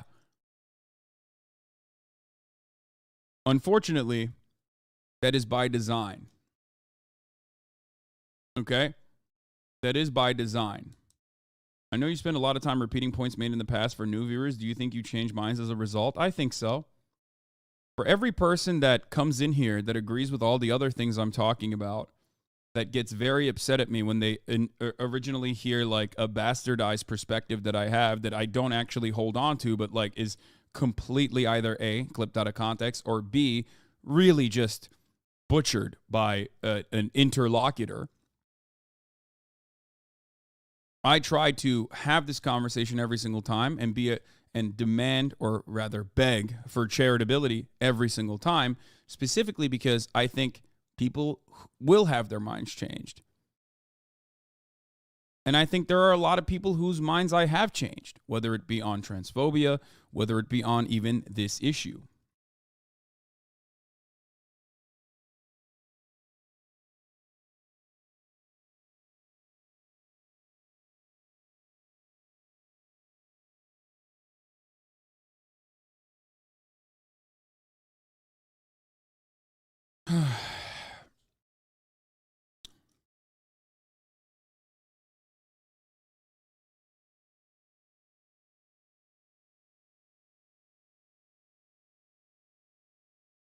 Which can't stop me from streaming. Oh, that's when I got banned. Yeah. I still think you're wrong on charter schools. Yeah, I'm definitely not wrong on charter schools. Wait, why'd you ban this guy? What? Don't ban this guy. Oh, you got timed out.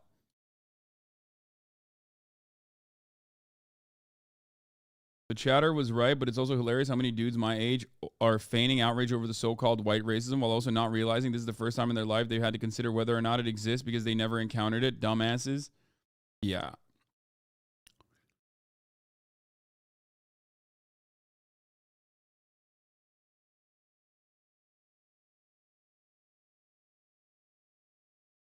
I think ultimately this kind of conversation just moves us away, and it's incredibly stupid because it takes us away from things like healthcare for all, free education for all. And for all, I mean literally white people as well as black people as well as non-white people. Okay? It is a very divisive subject matter. And the only people that benefit from this are either the Nazis who want to do white identity politics, in the same way that SJWs, like the hyperventilating SJWs do, but this time they're doing it for white people, okay? Or the wealthy capital owners that benefit from the working class dividing amongst themselves and infighting. It's a very stupid conversation. When it comes down to it, if you want to hear my perspective on it, however, I will always give it to you. You're confusing charter with private? No, I'm not. Charter schools are even more nefarious than private schools because they take public funds away from public schools in a way that private schools cannot. So charter schools are literally, like, actually the middle of the ground solution to cripple the public school system in this country. and they are unregulated.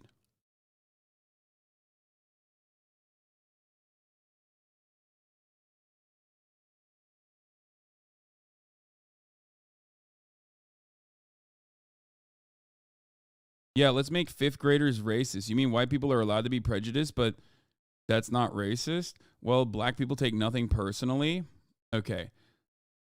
This is the other side of the conversation for insulin dependent. I think this will help you understand it a little bit better. Because you were in the chat saying like, oh, well, you know, people have no way of seeing this outside of a hyper individualistic sense. That's perfect.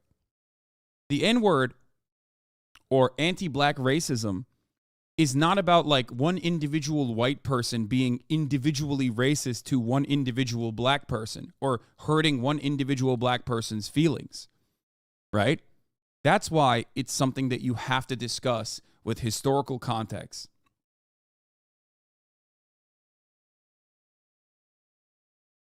Do you understand? I'm saying those white people who have an issue, not all people, but yeah, I agree.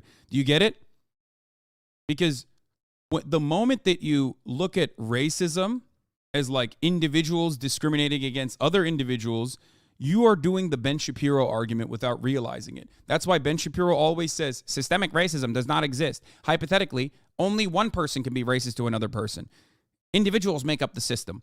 Show me a racist person, and I will defend against that racist person every day of the week. That is a verbatim Ben Shapiro take. Okay?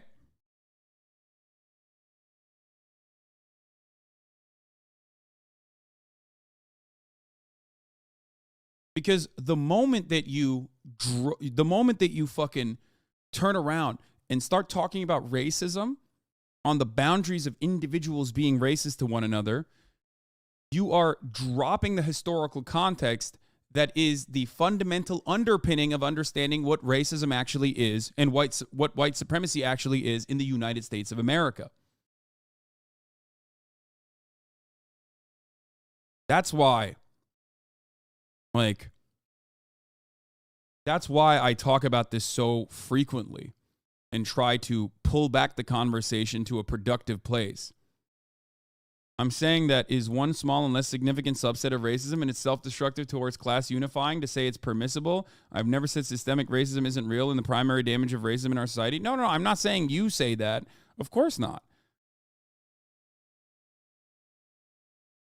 I see both sides, Hassan. I'm just trying to point out some contradictions that I see.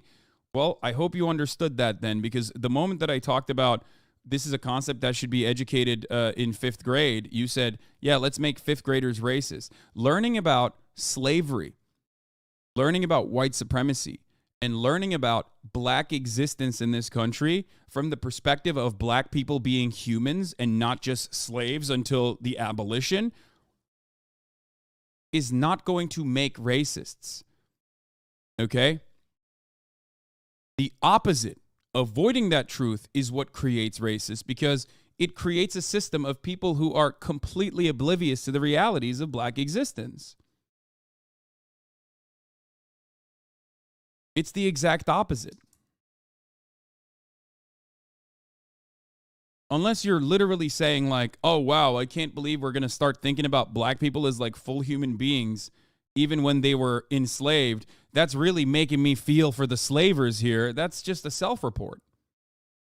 If anything, it'll make you non-racist, which is precisely the reason why a lot of people want to stop that and have very effectively stopped that from being taught in schools. Florida being a great example of this.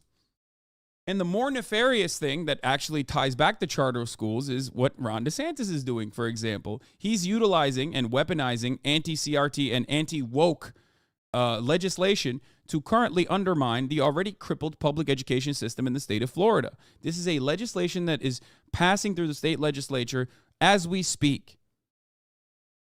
It starts off with anti-woke ideology must be stopped. Woke ideology must be stopped, and moves into public schools that have this kind of common curriculum is going to have their funds pulled.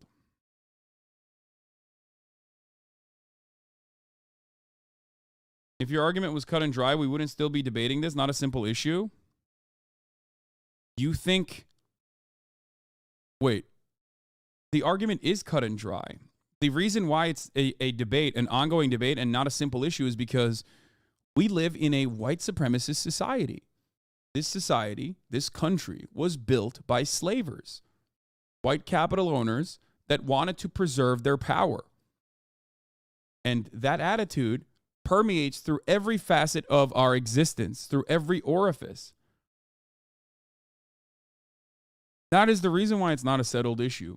And everything, basically, that I talk about, because I am, I guess, endlessly contrarian when we talk about a white supremacist capitalist organization of the economy, everything I talk about is not settled technically. People are always going to disagree with me. That's my job. My job is to try to get you to understand the opposing side.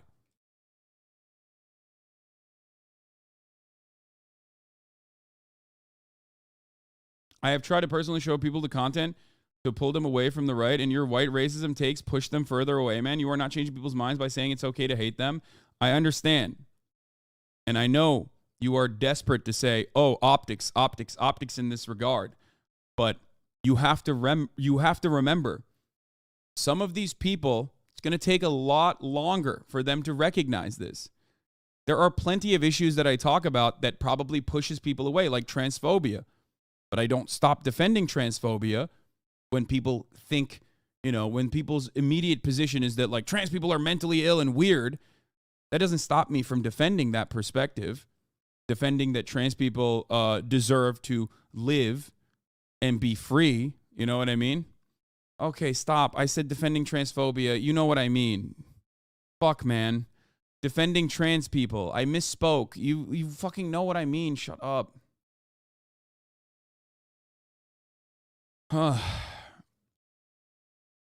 It's going to push some people away, but it's also going to push some people away, but it's also going to get people to understand it.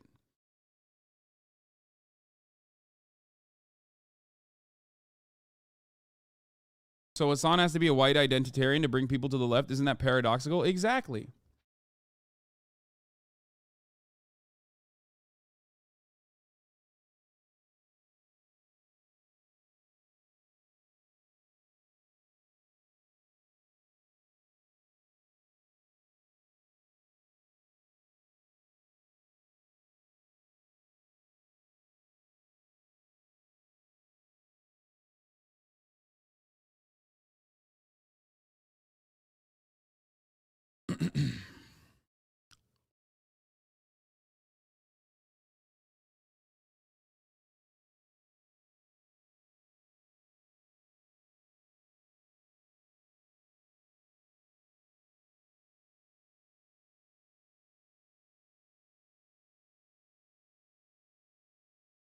When we talk about racism, we never consider against whites in Brazil because racism is already an anti-black reference.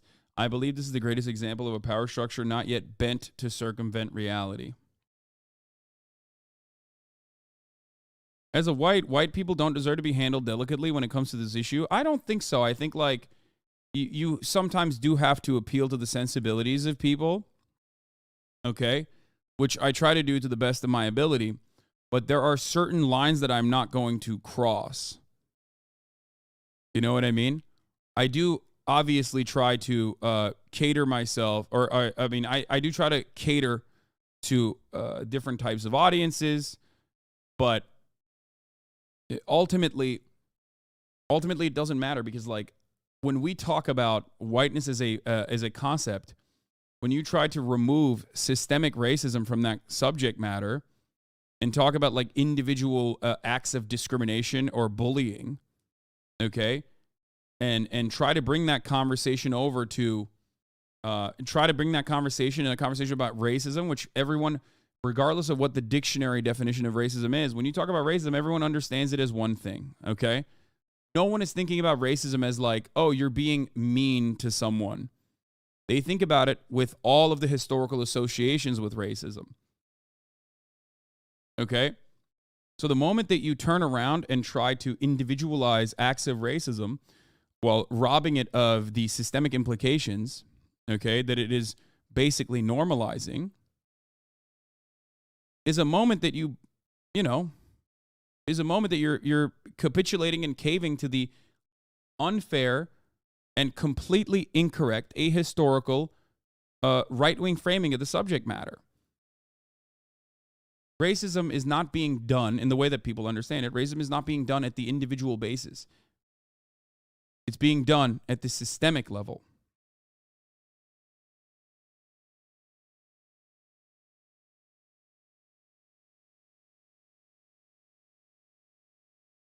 It seems that BLM has just heightened racial tensions. Yeah, totally, man.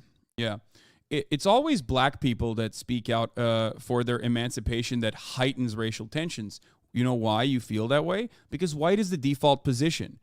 When black existence is being undermined through systemic racism, that's not considered heightening of racial tensions. That's considered regular, normal, everyday existence. You get it? At first, it was, let's talk. Then it turned into, we will cancel you if you say the wrong thing. Black Lives Matter was never about canceling you if you say the wrong thing. It's about police disproportionately targeting and occupying black neighborhoods. It's about the racial disparity in the criminal justice system, where black people, 1 in 7 black people, as a matter of fact, are in prison. 1 in 7 black men are in prison or have been formerly incarcerated. 1 in 17 white people, on the other hand, have been formerly incarcerated or currently in prison. That disparity doesn't make any sense when you look at socioeconomic conditions and when you look at the similar proclivity towards crimes.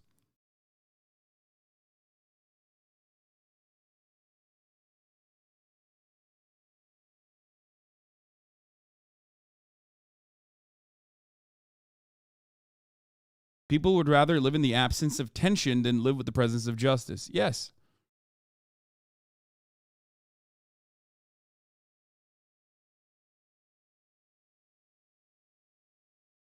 The one pointing out the injustice is always seen rocking the boat by people who don't recognize that the boat was already upside down. Yeah, well, the boat is not already upside down for those with privilege, though.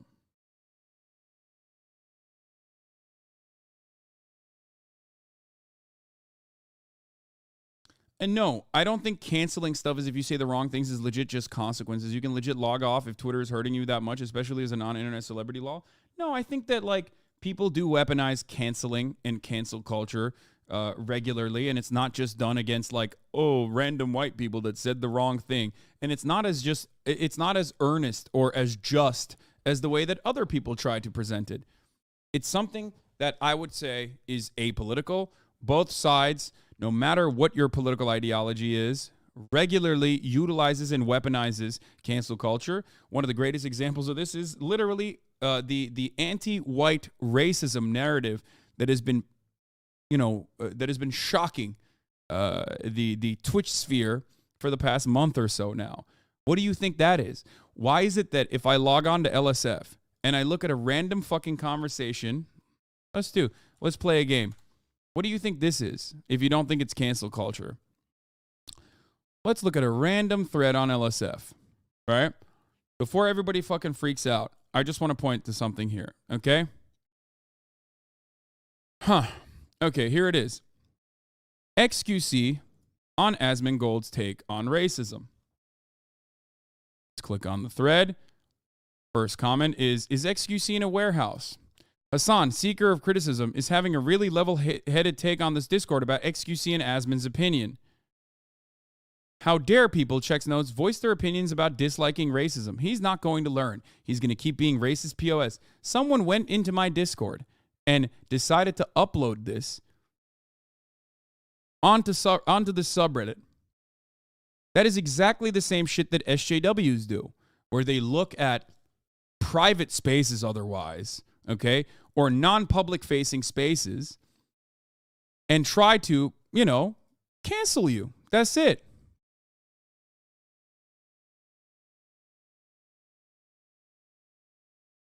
Dog, they posted on the XQC's Reddit too. Yeah, what do you think that's about?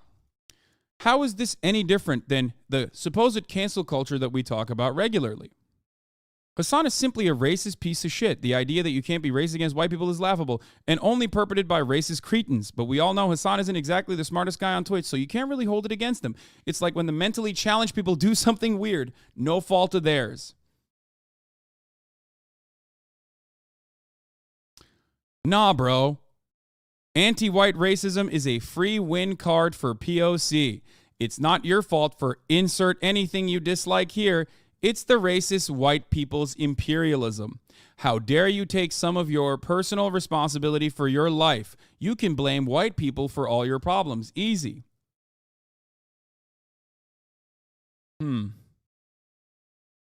That's really interesting.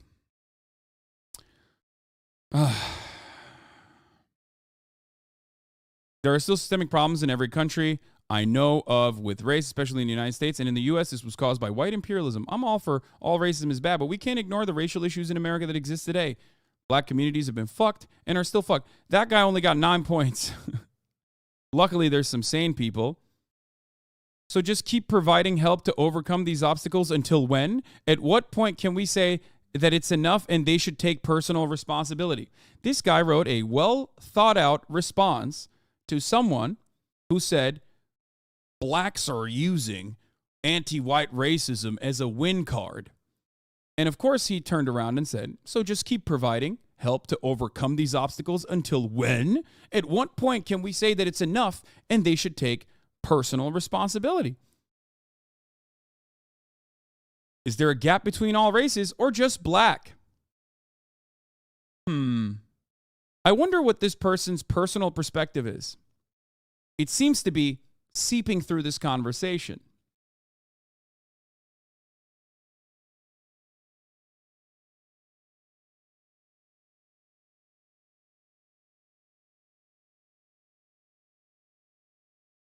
Holy shit, I didn't know that. Is the common flu also racist? It did kind of kill most of the Native Americans. Like, notice how the conversation is just moving in every single direction because this person is only there to simply fuck around.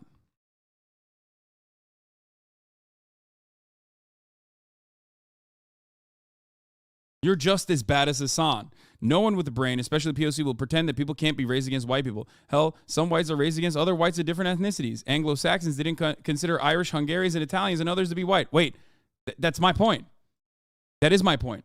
Wait, but he's saying I'm bad? But that's the point I make all the time, that whiteness is not necessarily something as tangible as like blackness, but instead a political tool that people weaponize. It just means in-group. Proximity to power, having power. Classic rhetoric used by racist whites against minorities. Don't regurgitate it without getting some historical context as to why my responsibility isn't useful for solving systemic issues.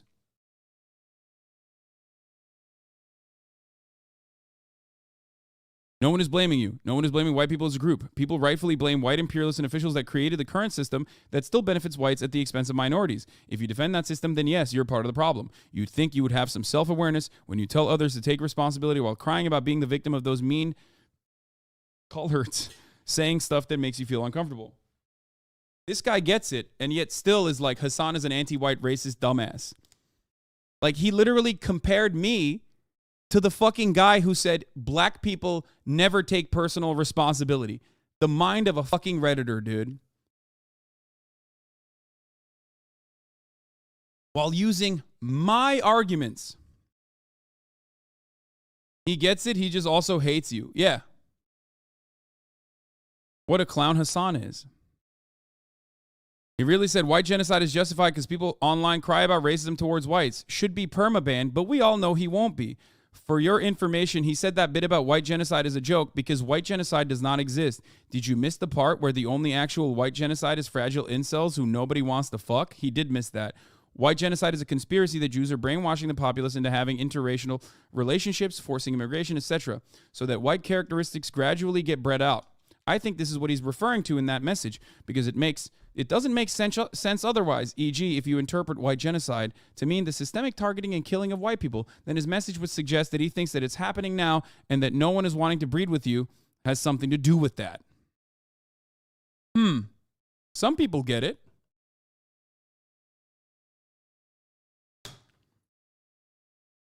I mean, this is how Hassan is, to be fair. If it's even slightly nuanced topic that isn't cookie cutter, his brain melts. Totally. That's my issue. I'm the one whose brain has melted in this topic. When you, on the other hand, refuse to see the nuances of this subject matter and immediately go, oh, it's racism. So the reason why I'm showing you this is because the unfortunate reality is it's very difficult to see outside of the default position that you are conditioned into believing, because that's how it works. I see nothing wrong with what he said. He's white. If white is just a skin color, or is it just not a skin color? I'm so confused. Reddit tells me Hassan isn't white, but also don't make fun of people for their skin color. And if you do so, you're racist. OMG, I can't. Minus 31 points. He's fucking Turkish, not white. He yo-yo about being white whenever it suits him. I always say I'm white. I always say I'm white.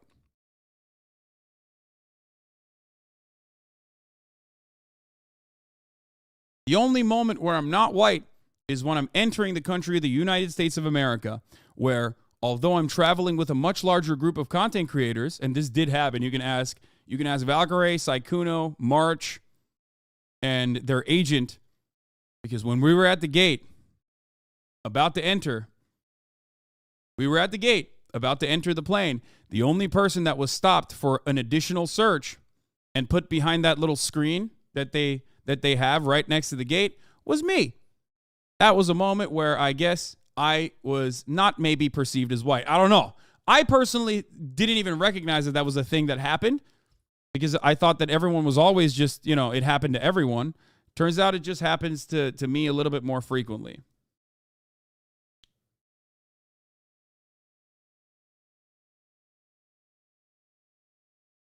Yeah. They're just looking for bomb residue. It's whatever. It's understandable. I still, however, maintain the position that I am white.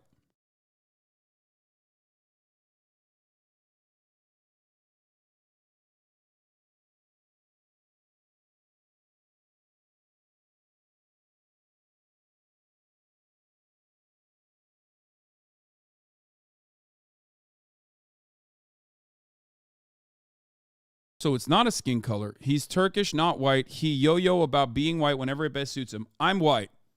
I'm a white person. I am white. I've said I'm white every single time. All the time. Nonstop. You can solve this by identifying as white passing or white presenting. I mean, I mentioned that too, but it doesn't matter to these people because they change the concept of my whiteness whenever it suits them, while simultaneously claiming that I do that, which is hilarious because you're proving my point. So it's not a skin color. I thought it was because his skin's white. Go tell a Middle Eastern person he's white. Tell me how that goes. Technically, Turkey is Asian, not Middle Eastern. Well, in the Middle East is also an Asian Jesus Christ. That's true. Someone can be perceived as white by society, but not technically be white. Hassan knows this, which is why he likes to pick and choose what he is depending on the situation. Nah, he doesn't pick and choose. He uses that society definition of white to talk about how whiteness is just as much as a concept as anything to do with skin color. The definition of white changes depending on who you ask. While no one argued the definition of who is black, because black is not only a skin color, but in America, it has history of slavery and indentured servitude and segregation. Gotta love suddenly anti-racist crew trying to do race science to try to say Hassan isn't white. There's an easy solution that solves all of this. Hassan is in the wrong. How? I'm so confused. Reddit tells me Hassan isn't white, but also don't make fun of white people for their skin color, and if you do so, you're racist. What about anything here is contradictory? It's irrelevant if he is or isn't white. It's still a racist view. Do you think Candace Owens can't be white, can't be racist to her own race? Love that. That's a brilliant argument. This person is now claiming that Candace Owens, a black woman who is a white supremacist, is engaging in the same kind of rhetoric that I'm engaging against the white race. Do you understand why these arguments are fucking idiotic? Because now you're calling me a race traitor.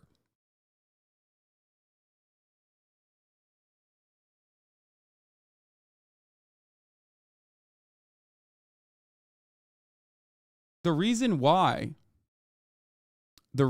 why you can't make these exact same arguments about white people and they always get reduced to this kind of fucking insanity, okay, is because it's not the same. Anti-white racism is not and never will be the same as anti-black racism. It's best just to ignore Hassan and his community when it comes to slurs. I remember when he tried to justify people calling a gay white person homophobic slurs because they were privileged. He defends that here at 5950. Like, you don't think this is cancel culture? I don't even know what clip this is, but I'm suspecting that it's most likely about a trans person making fun of Pete Buttigieg and using a homophobic slur against Pete Buttigieg. A trans person. They had that clip ready. This is exactly what in 2014 and 2015, the right would constantly complain about blue-haired, hysterical SJWs doing. They're doing the exact same thing, but because they're doing it, all right, let's look at 5950. No, I didn't. Let's look at this.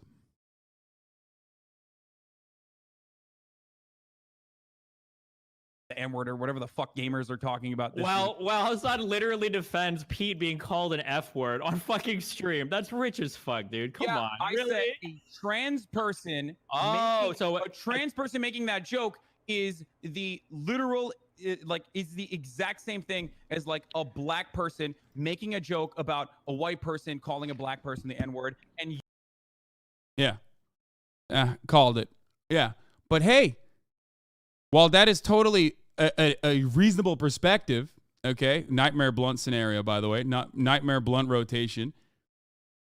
Wow. While that in and of itself, when you actually look at the context, is perfectly valid of a sentiment to make, this person expressed it as Hassan defends a gay white person being called homophobic slurs because they were privileged. 539 points. Not only is the context of this completely untrue, okay, and it is a perfectly valid sentiment to express, okay, it is now turned into a conversation where I'm defending people saying the F word.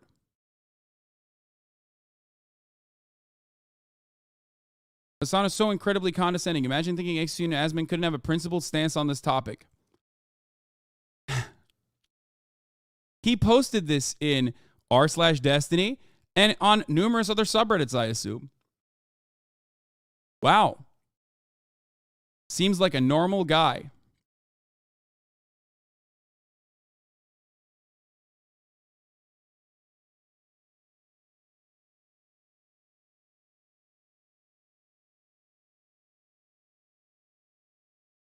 Asman subreddit had a meltdown over your Discord post? Yeah. Because while a lot of people, while content creators understand,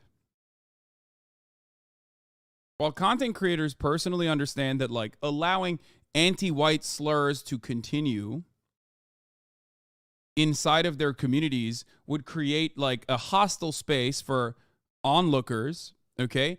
They don't realize that defending this concept as though it's a serious one is making those communities way more habitable and way more open to psychopaths like this who have secondary interests. Secondary interests like, you know, oftentimes defending white supremacist values. Do you get it?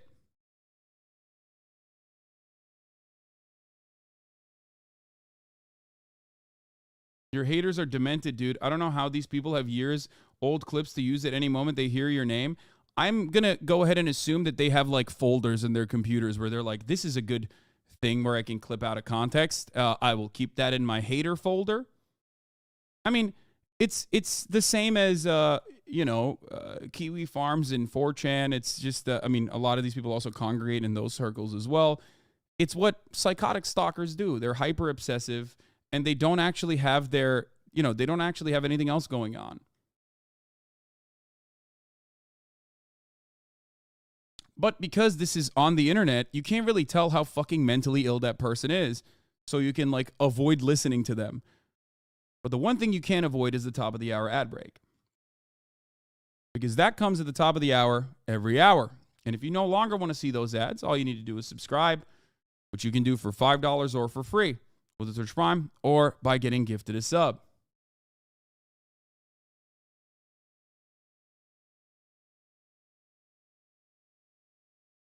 CHSPAS.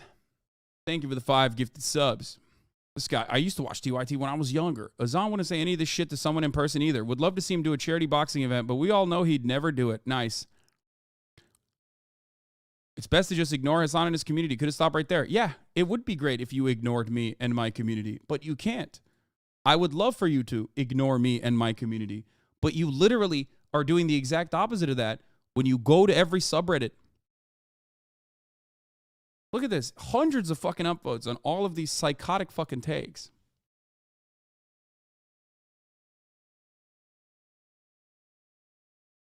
That's easy considering the target demographic. Anyone hating black people, dude, it's just a skin color. Don't hate on skin color. That's not what people say when people are fucking hating black people. People don't hate black people on the virtue of their skin color being different. That is an idiotic sentiment. Anyone hating Asians, dude, don't hate them for their skin color. They're ultimately human like you.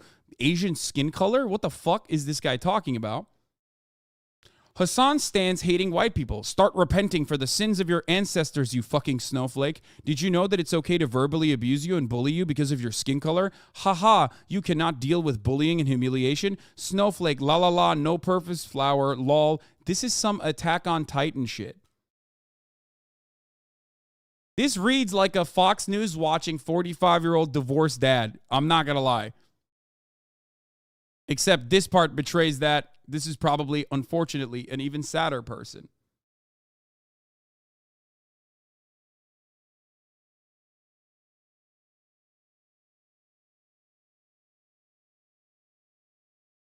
This is the stupidest shit. There were people shouting this shit on Europe too and realized that there were white slaves here also. Fucking stupid how he's able to spit this hateful shit and doesn't realize it. He truly is damaging young minds with this. If he truly wants to stop racism, he should stop talking about white people's skin color.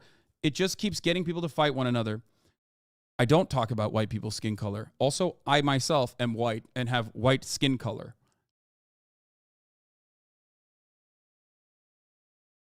Don't worry, bro. Same people eventually saw this. Yeah, thank God.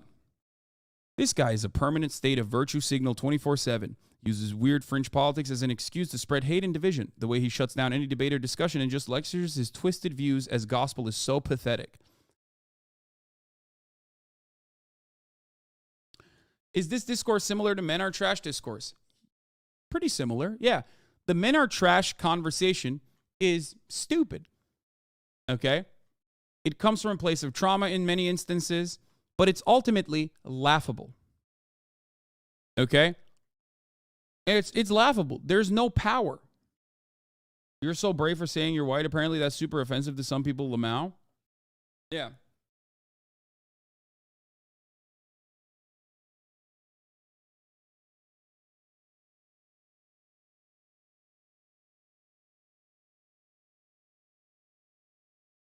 Getting unnecessarily butthurt and going crazy over men are trash discourse, okay, is silly. Why are they mad at Hassan this time? Because they are simultaneously in this endless position where I'm not white, but also that betrays the notion that like whiteness is a socially defined concept. So I'm being anti-white racist as well.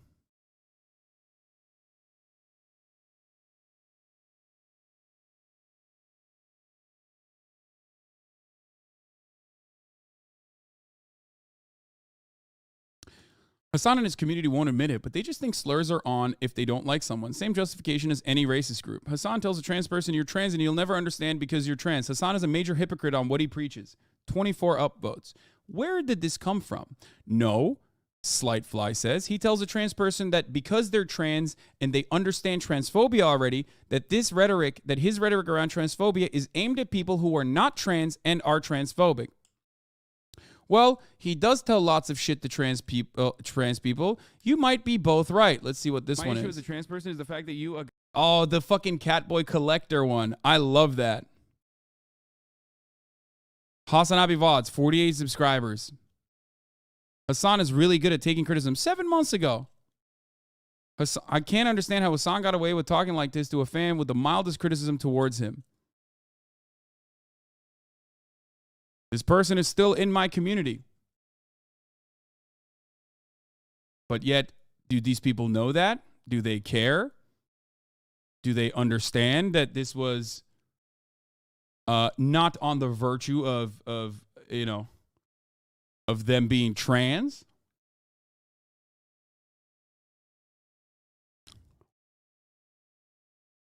I watched this and you made it sound worse than it actually is, lol. Destiny really managed to create the worst community possible. Racist and transphobic communities are much better.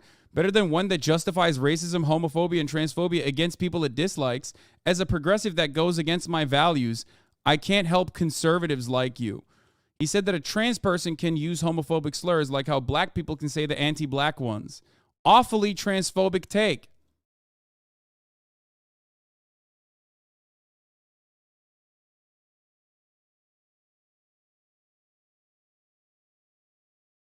Not a gay person, a trans person said the F slur in a joke. Believe it or not, but transgenders and gay people are different. So it's not like a black guy saying the N-word is a joke. Would you be okay with Asians using the N-word in a joke? Wow. That's how you know the straight jumped out of that conversation. And that's the other part of it. It's always like language policing made by people who are not a part of that in-group. Getting mad at me, who's also not a part of that in-group, that's describing the genuine perspectives held by the in-group.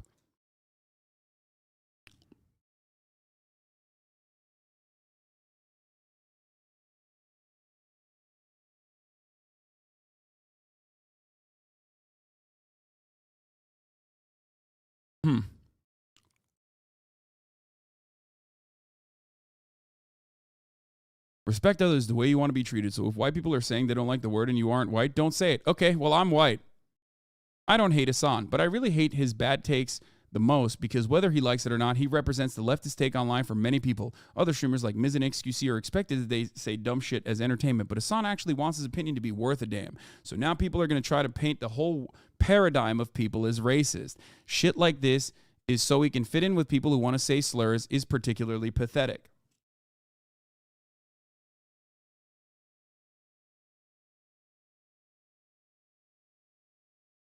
I'm bi and don't take homophobic slurs from anyone, including trans people. Okay, good luck. Have fun with that. So, why did I read all of this? Why did I read all of this stuff? It's because I wanted you guys to understand. This is coming from the community whose highest upvoted post for years was a manifesto defending being able to say the N-word as a white person. I know. Why am I talking about this? Because a lot of these people come at it and do have the capacity to sometimes change the minds of others who are liberals, who are well-intentioned liberals, okay? But a lot of the people who make these arguments are doing it because they either, A, just love the blood sport, love debating people on the internet, okay? B, are doing it because they have a secondary reason for doing it, whether it be fucking disparaging me or specifically disparaging defending the concept of like white genocide or racist values of white supremacy. But why did I read this thread? Why is there so many mentions of Hassan in this thread? This is a thread about XQC on Asmongold's take on racism Twitch. Because this is exactly the same dumb shit that they fucking cried about with respect to social justice warriors. Why are there hundreds of comments on a thread about XQC and Asmongold talking about racism on Twitch? Do you get it? Do you understand? I wanted to help you understand. Because the topic is divisive? No. If the topic is divisive, stay within the boundaries of the topic. They're not in the boundaries of the topic. They are using this conversation that is continuing to, continue spearheading the narrative that is anti-Hassan in general, or maybe sometimes pro-white identitarian politics.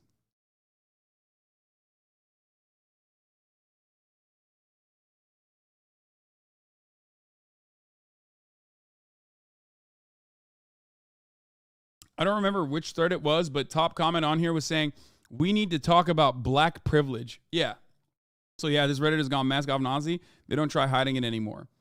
Now, I think that this is a little scary because people don't want to have a productive conversation around it. Take that as a badge of honor. You are the lightning rod for a lot of these fucking racist losers. I know, but they didn't say that. They said black supremacy. Jesus Christ. Listen, every thread that gets less upvotes but still gets 300 comments.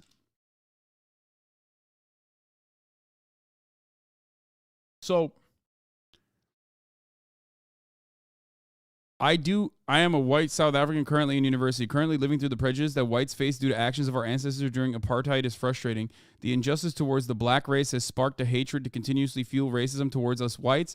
Racism that is rooted in hatred and not justice. I don't agree with the opinion that we be punished or shunned for the actions of our ancestors. I am not a believer that you should be punished or shunned for the actions of your ancestors, first of all. I need people to understand this.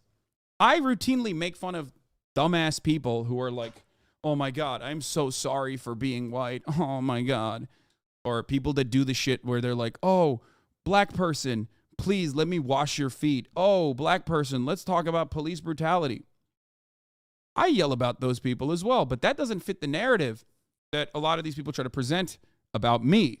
They make it seem like I am like those people, so they won't show you the many videos I have of me making fun of people that behave like that. Oh yeah, let me go and give donate to Black Cash Apps. Like, that is not going to provide restitution. That is not reparations. Also, my man, your ancestors, like, apartheid was around like 30 years ago, so that's a wild thing to say.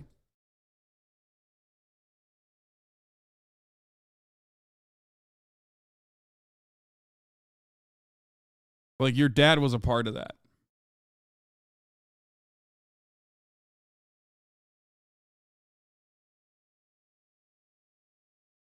And if they did see a video like that, they would call you hypocritical? Yeah.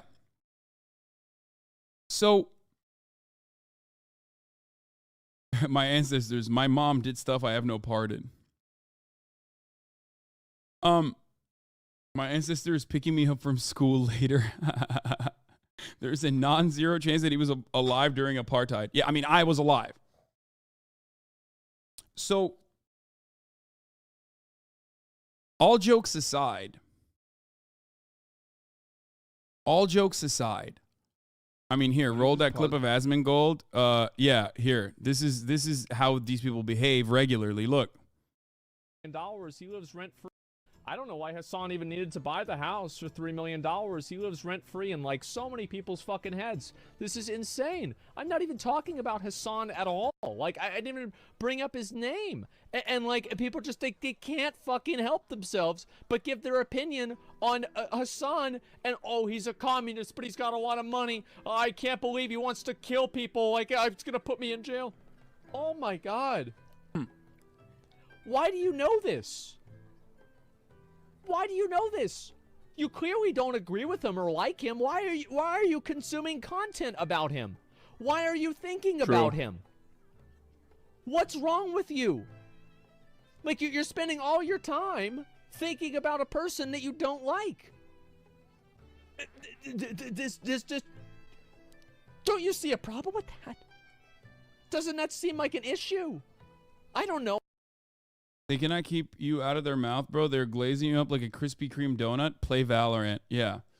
So,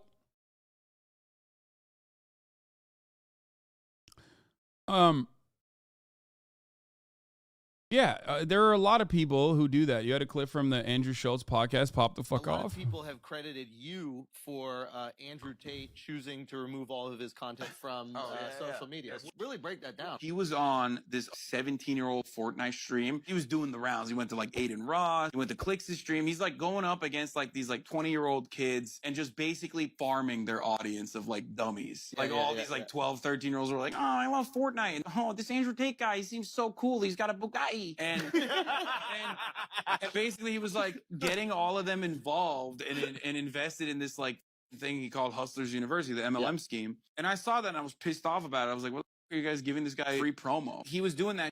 And then like Clay's manager is a fan of mine and he like hit me up on the DMs. He was like, bro, you want to come on the stream? And I was like, yeah, I want to do this. I want to talk to this motherfucker.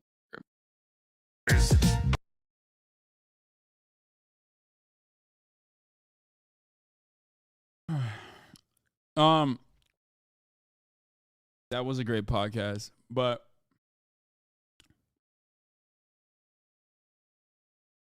if you're gonna think about people you hate all the time, at least get paid for it. Like, yeah. So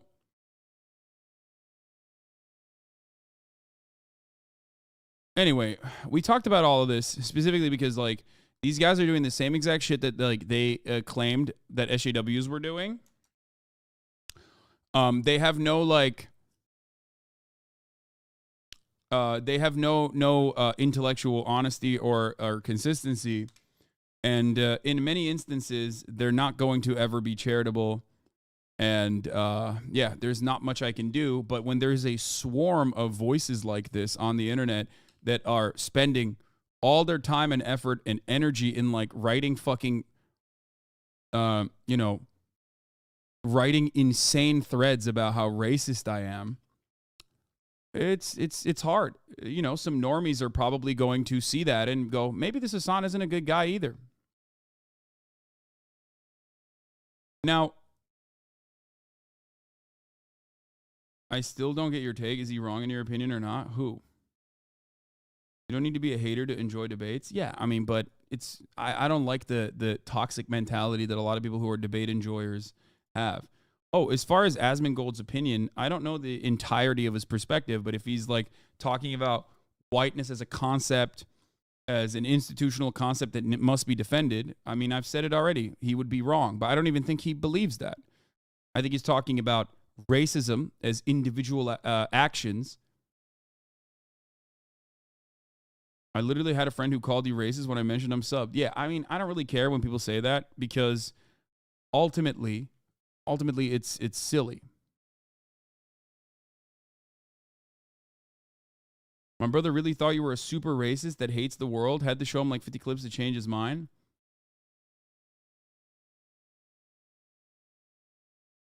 Hassan Abi, don't buy that debate lovers have a problem. I have seen it. Yes, debate lovers do have a problem. Debate perverts do not see the human impact of the things that they advocate for. They think it's just a matter of like back and forth conversation as they reinforce. It's not just in threads about you. Look at any post mentioning a person that's not white. The sub is compromised. Oh yeah, I mean every subreddit ultimately turns into this. Dog, I thought this was the thread about your Discord log. What the fuck? TSA consistency. Hassan, if you see this, bring back Donnie. For weird. What the fuck is this?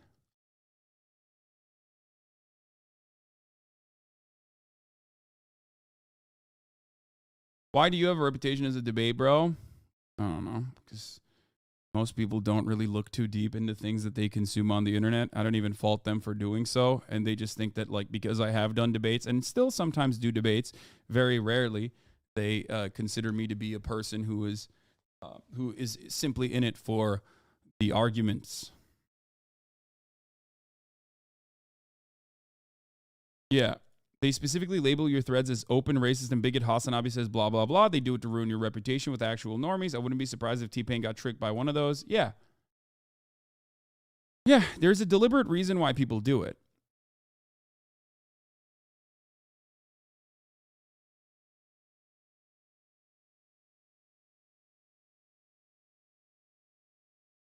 As someone on the dirtbag left, I can't stand the semantics of actually not racist against white people. I love when someone labels themselves as a dirtbag left and then does white identitarian politics. Sure, I agree it's not the same thing because of XYZ, but as we continue to have conversations around race and changes are made to promote equality, at what point do you say, okay, racism against white people is bad now? It'll never happen because that behavior will be too ingrained. Bro, you are not a dirtbag leftist. You are literally a fucking weird internet loser who found a bunch of people who say the word retard, and you were like, oh, thank God, they're like a little bit edgy. So, and they want healthcare, and I think I want healthcare too. So now I'm fucking, now I'm on board with this brand of politics. Most people would fucking laugh at you. Just so chatters know, Hassan has been saying this about debates for 4 years. People in Destiny's community know your position. If you keep getting stuck on it so much, it shows that you seem triggered, therefore losing in the marketplace of ideas, which, by the way, is also indicative that, like, most people's understanding of debates are fucking idiotic. Further evidence that debates are not good for arriving at the truth and just simply about overwhelming your opponent rhetorically. That's it. Yeah.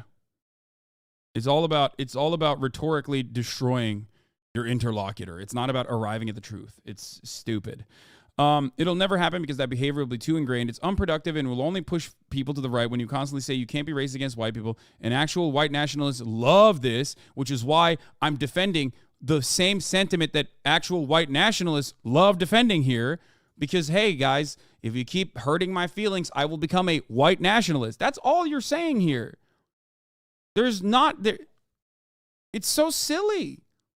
You're literally saying, like, well, you're pushing me, you're bullying me, I'm going to become a white nationalist again. What are you, threatening people to be like, you're going to be a fucking white nationalist?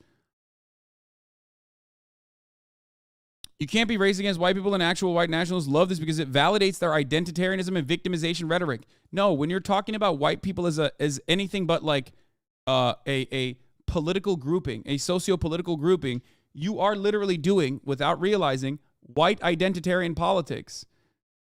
They're threatening to digivolve into a Nazi. People who are otherwise sympathetic to matters of equality and inequality will feel othered and alienated by the constant shut up is different when it's done to you, as if it's on a personal, individual level. It magically removes the negative impacts of prejudice based on race. As someone who regularly talks about trans issues, black issues, issues that pertain to every facet of American existence and global existence, I get relentlessly and endlessly critiqued by clout sharks, by trans people, by black Twitter, okay? That does not change my mentality. What do I always say? You have to have a moral compass that is unshakable. I'm not in this game so that, like, black people will like me or trans people will like me and say, oh, thank you, sir. Thank you for defending our rights. You are our hero. You are the king. I don't give a fuck about that. Okay? I'm in this because it's just. Okay? I defend the principles that I defend, not because I want black people to think I'm really cool, but because I think black people deserve dignity, equality, okay? Just like everyone else. This notion that, like, this idea of, like, you're lucky I'm not a white supremacist is a silly fucking take.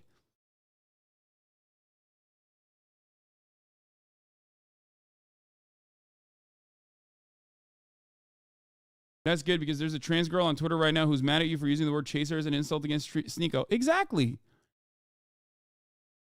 Other trans people don't even agree with that that sentiment. It happens. Who cares?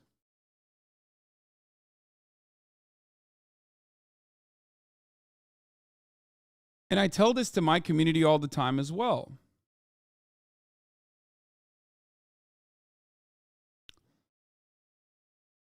Anyway. Not only that, but it's a pretty powerful recruitment tool. There's nothing appealing about being a white nationalist, but they can point to this rhetoric and say, look how much they hate you.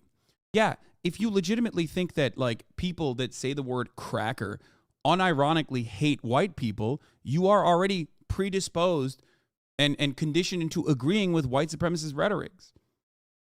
I myself am white. This community is overwhelmingly white.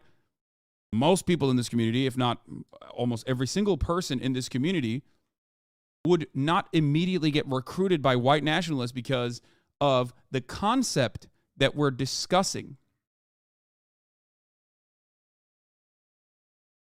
Exactly. I've been seeped into the normie political social media nowadays because it's such effective propaganda that those now spreading it don't realize where it originated. I've had this conversation with so many leftists who obsess over identity politics. It's so short-sighted. Bro, you are doing identity politics, but not recognizing that you are doing identity politics because you're doing identity politics on the basis of whiteness. That is identity politics. But you don't recognize this identity politics because whiteness is about power. It's the default. Do you understand? I hope people can be as charitable as possible when I talk about this and try to comprehend what I'm saying.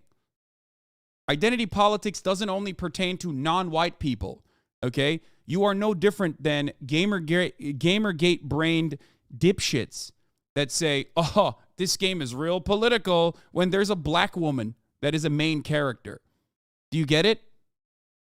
Why is it that it's only political when there is a black person that is like one of the main protagonists? I agree with your takes. I think you should be more vocal about how you are literally white. Under that light, the ridiculousness of the discord against you becomes super apparent. I have been saying that. That's why they always say, oh, Hassan picks and chooses when he's white, which, again, proves my point.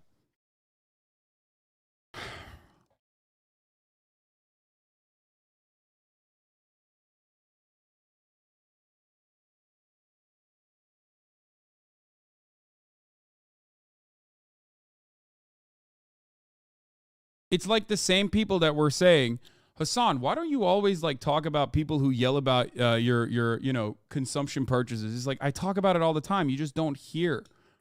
Also, be more vocal. Look at me. Like, look at me.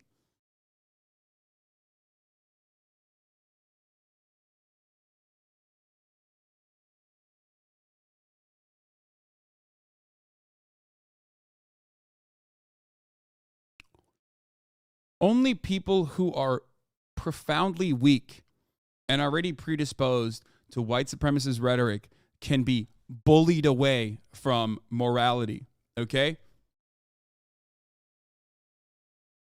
You see a bully at the playground, okay? Two kids are fighting. Let's say the victim of the bullying turns around and says something mean to you. Do you now decide that bullying is okay? Like, that's silly. If you want to think about it from like individual anecdotes, no.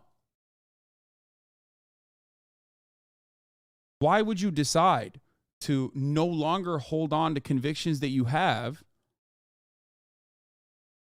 because the other person whose rights you are defending didn't understand your perspective and maybe turned around and made fun of you or maybe turned around and criticized you? It's stupid. That means you did not have convictions. The right hates you. The liberals hate you. The left hates you. You're really getting the shit end of the stick. People don't realize the positive impact you have overall. It's okay, because plenty of people do. Many in this community do. And if I am capable of changing people's minds when they come in here, even if it's to hate or even if it's to understand, when they come in here and hear me out and their perspective is changed, not only on myself, but about the things that I talk about, then it's worth it. Of course, it's terrible for my mental health, ultimately. It was it was wonderful when I was in Japan because I wasn't talking about this sort of stuff. So it didn't draw so much ire. And it was great. And that kind of content that is not inherently political is certainly one that I can make for the rest of my life and still maintain a fuckload of popularity, perhaps even because it has a larger ceiling, a higher ceiling, maybe become even more popular. But I choose to do this because, this is what I love to do, and this is what I think is important to do. This is what gives me fulfillment.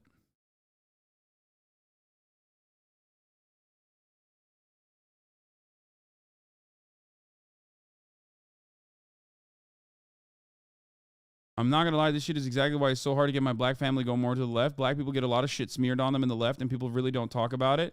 The idea is black people need to fix our attitudes before we are worthy of help is incredibly hard to take seriously when these people are talking about onboarding people concerned about anti-white racism. Yeah.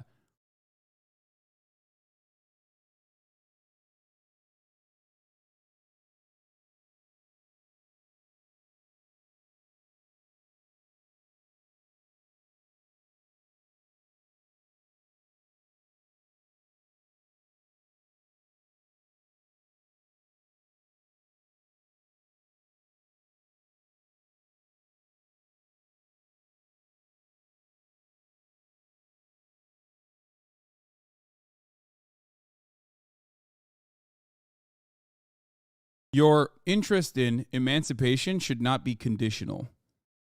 on the personal behavior of the group of people or some representatives and the way they treat you. You should be stronger than that. I know it doesn't feel great. I myself have been criticized and attacked and smeared relentlessly. I mean, go back to the fucking Barb's saga. That does not change my perspective on anti-black racism. That does not change my perspective on systemic racism existing in this country. Because those are facts. That's real. You get it?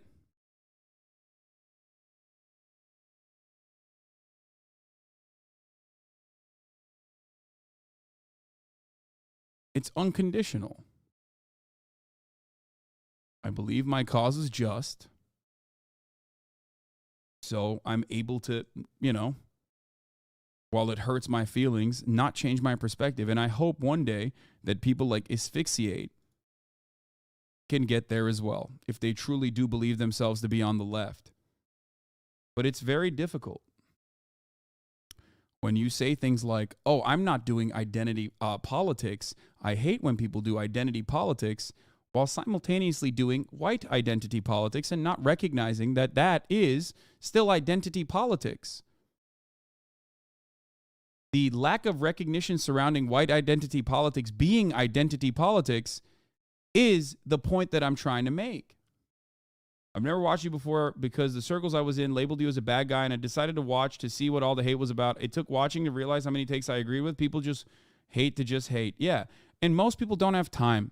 They're not going to take time out of their days, and they want other people to give them the cliff notes. And if the cliff notes about me are overwhelmingly negative because it's shit clipped out of context, it's positions that I do not hold that are being misrepresented, and you can certainly have that. You can certainly create entire essays on it. Okay? When I'm speaking for 10 hours a day, the cliff notes are going to be bad, and people just see that and go, "Oh, fuck this guy. I wrote him off."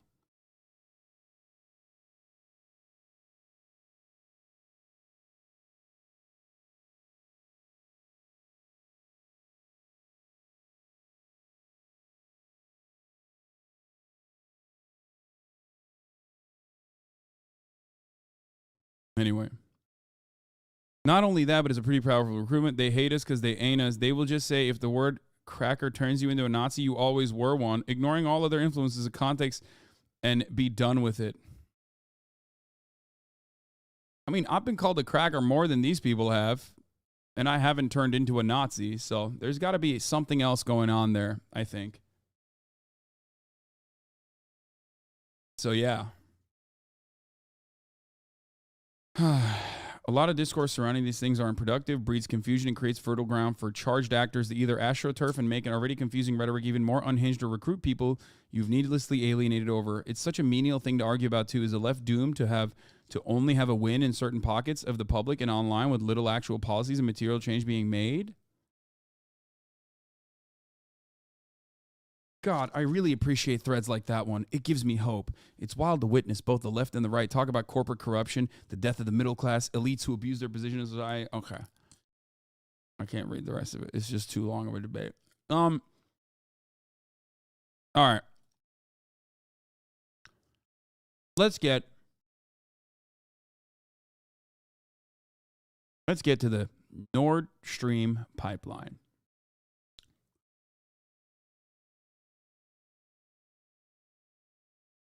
I think the left should start fucking having more civility. Yeah.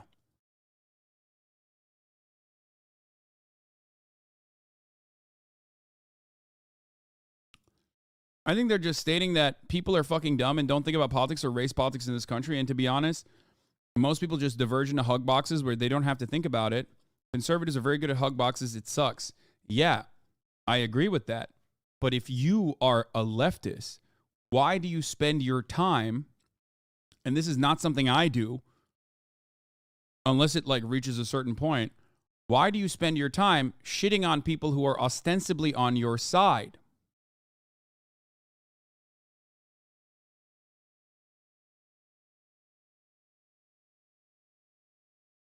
if you're scared of Nazis recruiting people, then you should be literally talking about how whiteness as a concept is basically socially created as a mirror of who has power in society.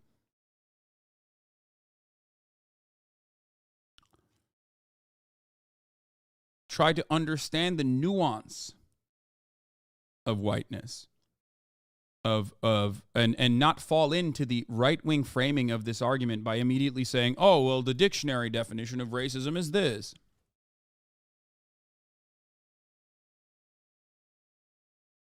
I want to believe that you truly are anti-racist. And if you truly are anti-racist, then you should understand that a lot of racists are using this rhetoric and this framing, and step away from it.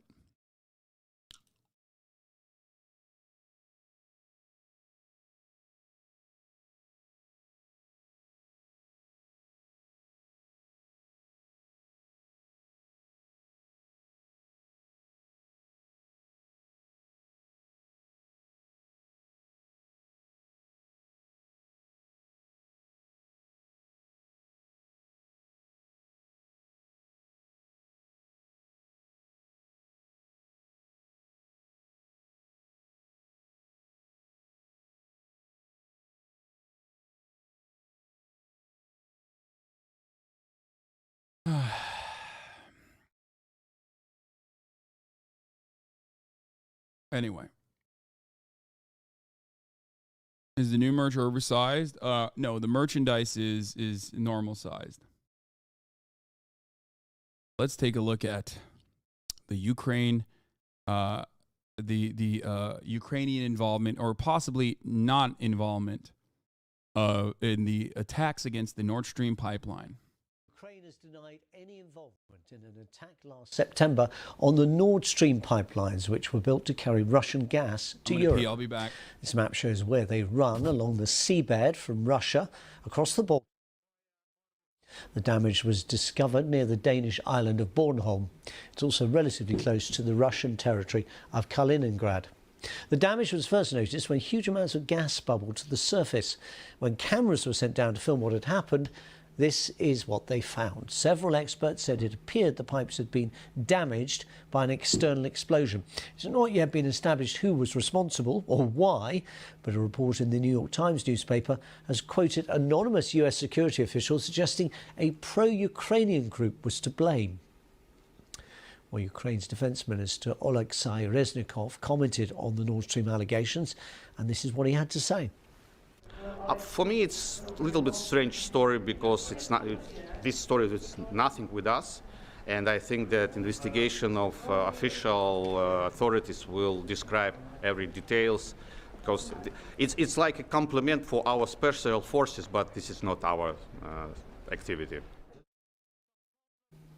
Well, that's the official Ukrainian government position. A short time ago, Frank Gardner, our security correspondent, came into the studio and he explained to me the credibility of these allegations. I think we've got to be careful to avoid speculation because I sound like a politician here, but the investigation is still ongoing. I'm not trying to kick it in the long grass, but obviously this is immensely sensitive because the report that has come out citing unnamed US intelligence officials, also backed up by... I'm sorry, but I was there 5 months ago when these motherfuckers were in unison, collectively, as though they were one voice, stating unconditionally that this was definitely Russia that did it to itself.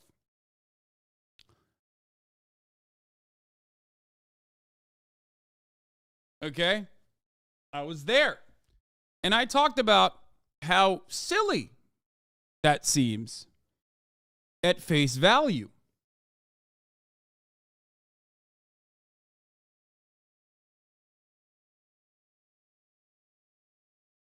Now,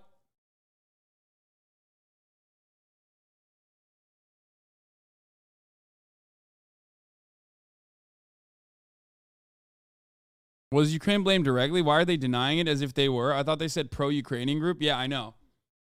So, It was a ridiculous thing.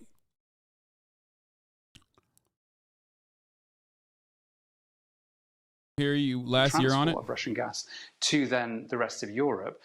And this has really been criticized for more than a decade, really, for one of the reasons why Europe is so over-reliant on Russian gas. So they're incredibly controversial infrastructure.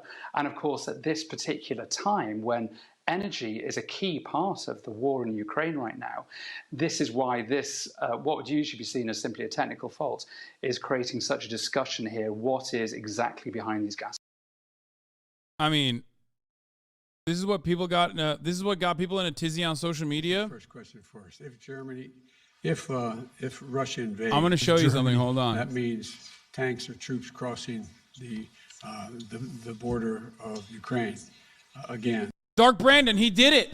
Then there will be no. Bro, I'm pretty surprised because your take is super short-sighted, but that's okay. European gas isn't your expertise. The point is so Russia can pretend to come to the table with genuine intentions and blame the infrastructure as the culprit now. Come on, bro. It's right in front of you, for fuck's sake.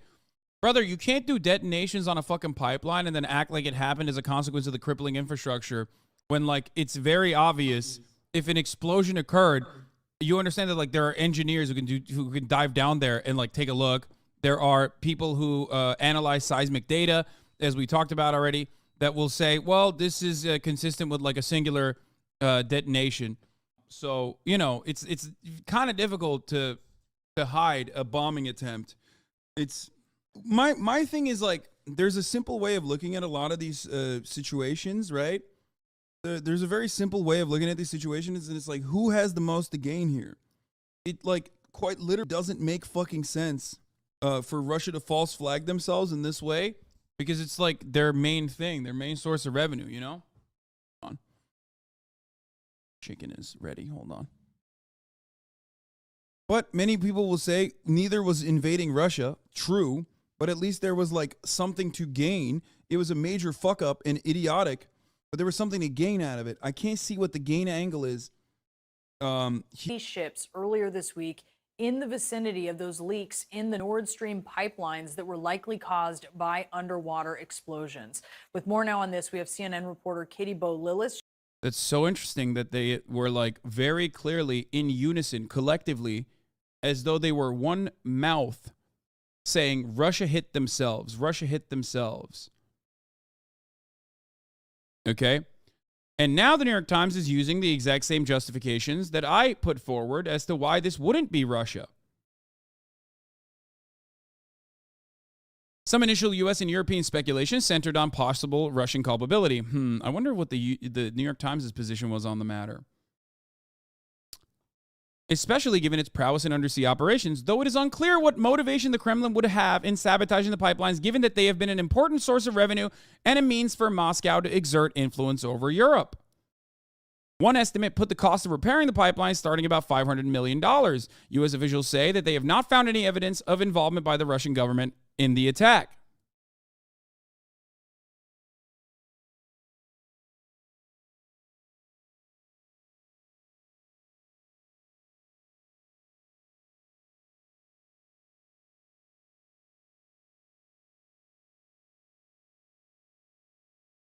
Well, your position was based on intuition, not intelligence. That the major difference between your statement and the New York Times article? You mean intelligence like... You mean U.S. intelligence. Like, you're talking about what the State Department was putting out there. Sabotage pipelines and a mystery. Who did it? Was it Russia?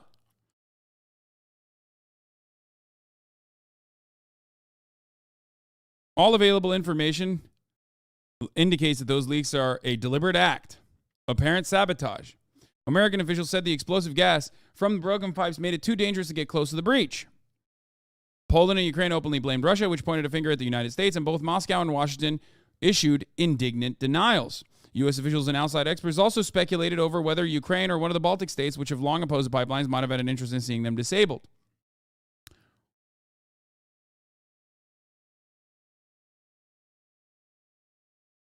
But others noted that one of the two Nord Stream 2 pipelines was undamaged, leaving Mr. Putin the possibility of using it as leverage if the winter turns particularly cold.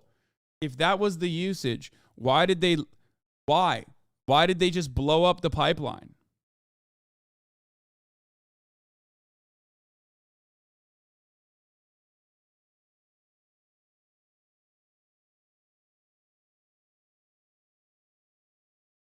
A ton of people who are dick riding the CIA, State Department, didn't see that this wasn't from Russia. In fact, they all screamed at the time that it was Russia, but a simple materials analysis, something that actual leftists have, was clear that this attack was from U.S. or other proxies. Yes.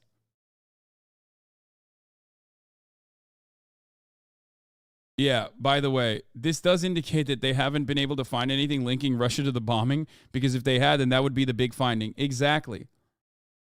So I guess the thinking now is that the perpetrators were just some guys who like Ukraine and had a boat, diving gear, training, and about 1,000 pounds of military-grade explosives. Seem very simple and believable, which is insane. Like, how do they not do a better job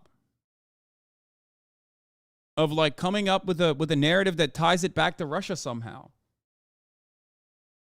That's crazy.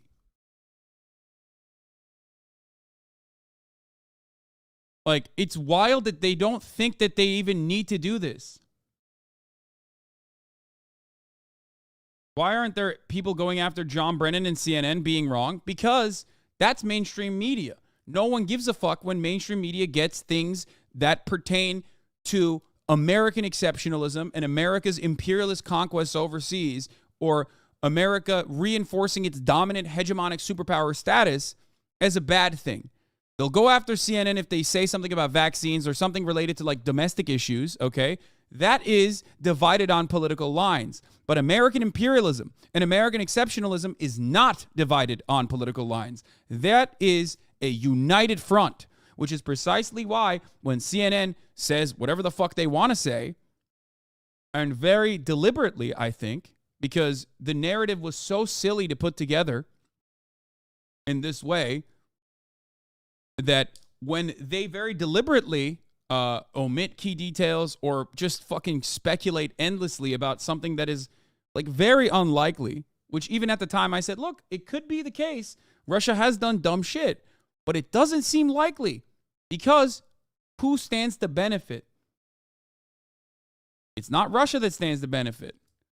Like at the top of the hour, you stand to benefit when you don't see the 3-minute ad break. How do you avoid the 3-minute ad break at the top of the hour? By subscribing, of course, for $5 or for free with a Twitch Prime. By connecting your Amazon Prime account to your Twitch account, you get 1 free Prime subscription a month. Use it on your favorite broadcaster. Hopefully that's me. You can also get gifted a sub.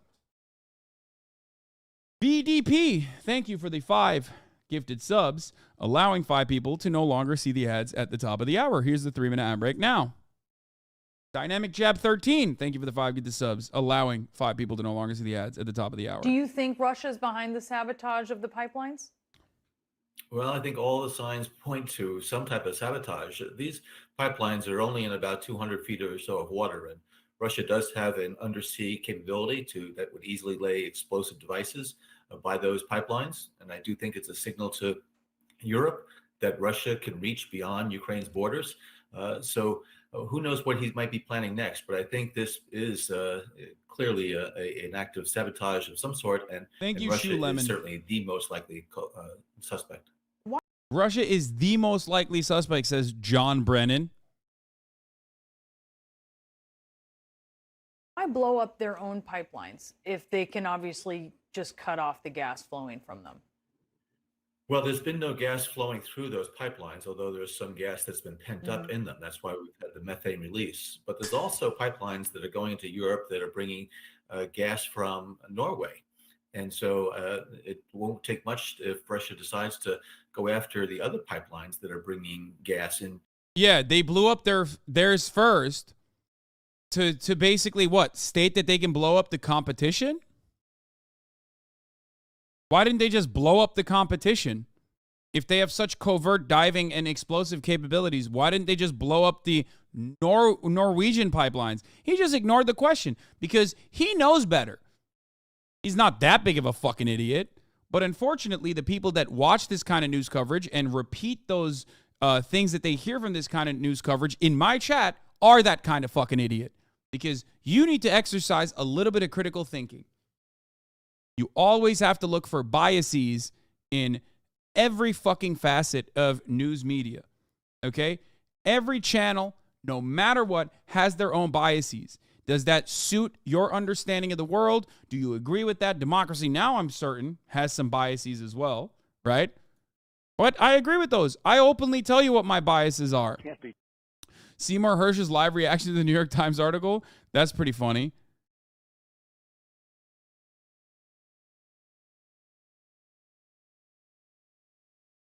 Has been mildly amusing watching NATO's OSINT cutouts flail around like headless chickens ever since they got rat-fucked by their masters over the Nord Stream bombings. The Nord Stream pipeline bombing was a major terrorist attack in the heart of Europe. If it had been blown up by Russia, Bellingcat would have launched a huge investigation. When Bellingcat don't look, it's a strong signal that it was a US, UK, NATO, or allied operation. I mean, that doesn't...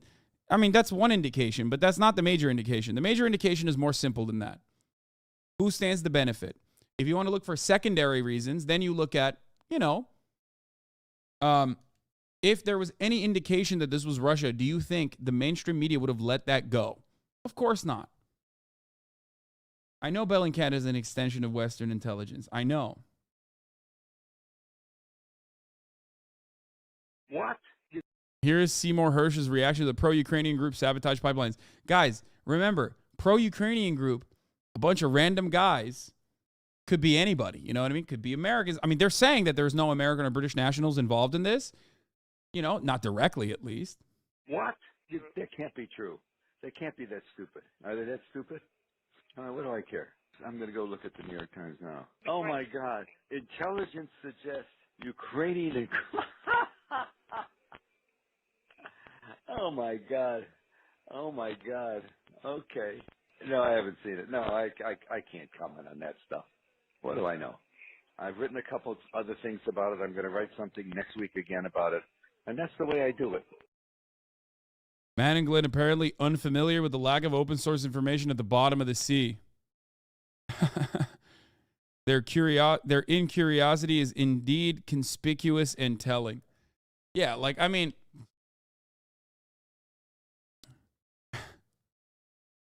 This is a funny take. This is the opposite take of what we just read. Okay?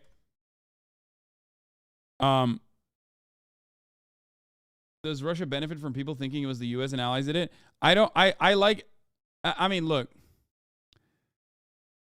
This is fucking stupid, considering that, like, OSINT doesn't just look at the bottom of the sea, because OSINT and Bellingcat have literally done direct work when it comes to, like, literally nuclear bases and shit in American allies. Okay?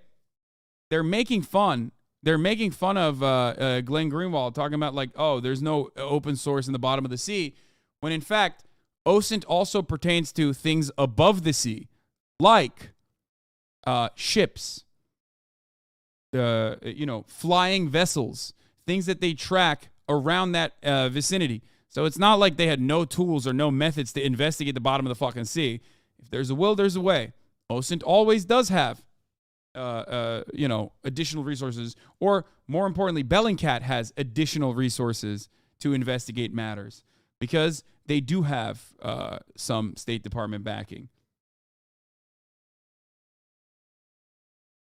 If Matt and Glenn are that interested, our Discord community is digging into things. I'm sure their extensive experience as journalists will come in handy. This is what I'm supposed to link to. Apologies to Matt and Glenn. I had too much time on a train today, so I've made the evidence that Matt and Glenn demand we find. Okay, that's silly. Can't say the R word, by the way. Wait, what? Russia? OSINT isn't a group, it's a method of research. Yes, open source information.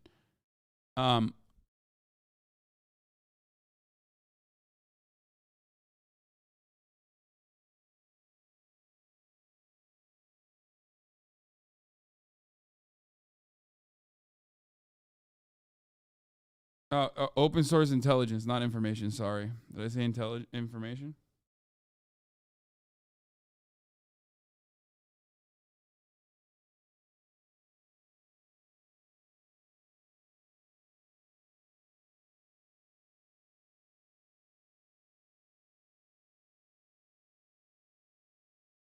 It's probably a good thing that our government is lying to us about Ukraine. Why worry? I agree.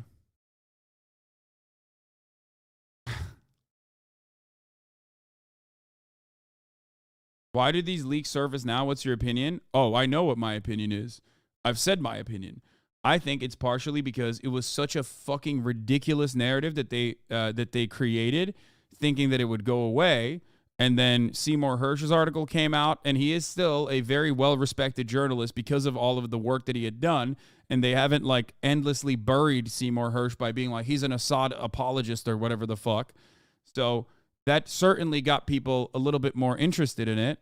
And then they had to come up with a different narrative that wasn't like America did this, but maybe a Ukrainian ally did this. And the best thing that they came up with was like some random guys did it with military grade explosives and, you know, incredible diving experience.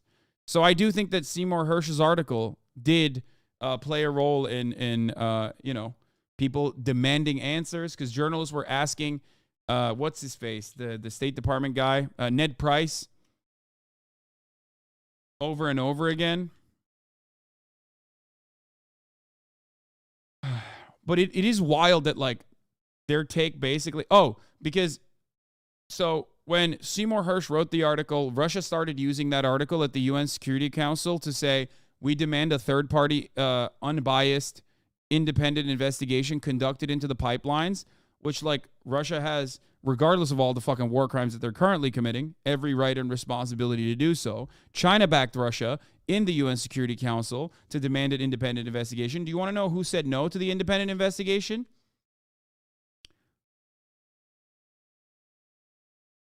Do you want to know who said no to the independent? Who would say, oh, let's not figure out who blew up the pipelines actually? Because that's a weird fucking thing to say, right? The United States of America, England, and France. That's who.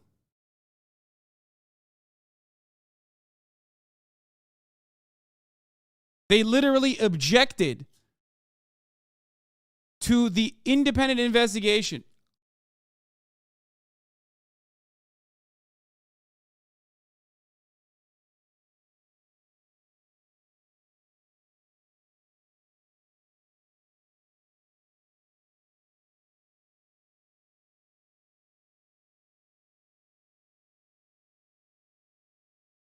I mean, that's crazy.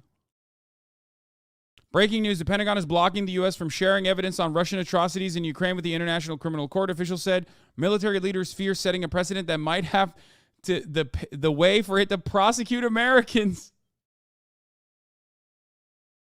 Oh, Ben Shapiro loves your piker. Thank you for the 5. Get the subs. That's fucking hilarious. No shot. President Biden has not acted to resolve a dispute that pits the Defense Department against other agencies. I love that. That's fucking awesome. America's like, listen, we love all war crimes. We don't care if it's Russian ones. We have to defend war crimes unconditionally because, like, if we don't do that, then one day, you know, the chickens will come home to roost. And we might actually get in trouble.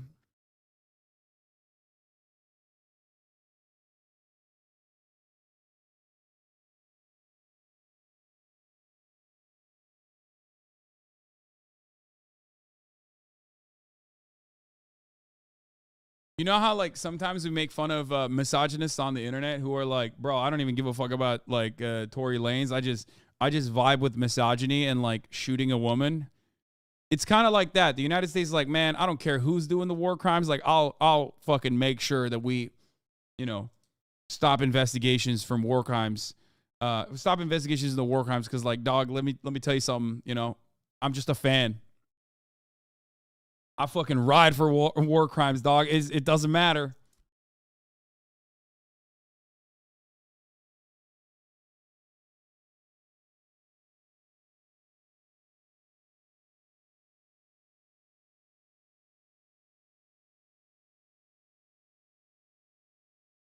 Anyway. But yeah. So what ended up happening is Seymour Hersh's article came out.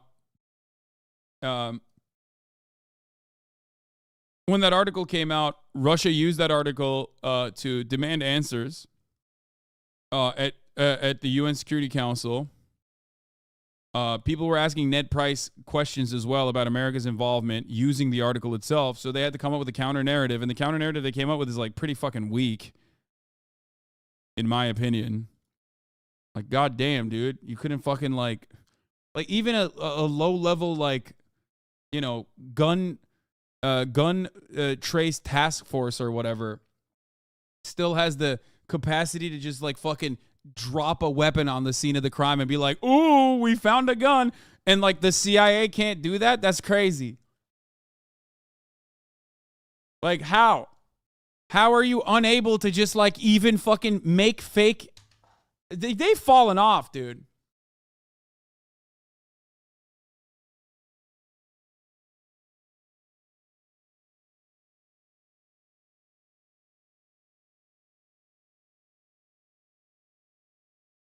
We used to be a proud nation. We used to be a nation that lied about our enemies or countries that we want to invade having weapons of mass destruction. We would go up at the UN meetings and dead ass straight up say it with a straight face, knowing full well that it was untrue. Look where we're at now. America has fallen the fuck off, folks. Are they them CIA with imposter syndrome is not hitting as hard as it used to. Look at that.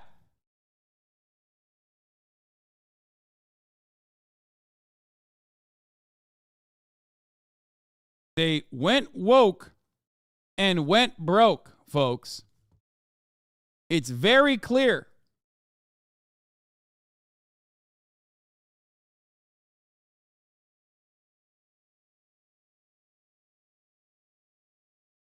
Now, of course, it doesn't matter. Yeah, the CIA is quiet quitting, dude. Remember, they're not even quiet quitting. They're loudly quitting with the Havana Syndrome shit. You remember Havana Syndrome? Another manufactured propaganda vehicle that, like, a lot of you sucked on hook, line, and sinker. I feel like I have to, like, unwind you after you watch a lot of MSNBC and read the New York Times every single time a new thing comes out like this. Remember Havana Syndrome, dude? People were mad at me about that too.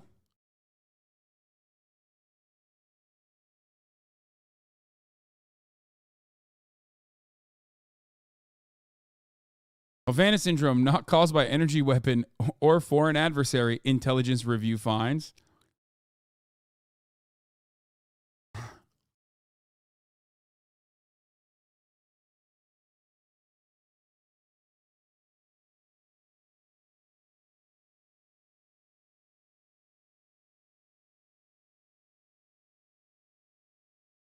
What is this?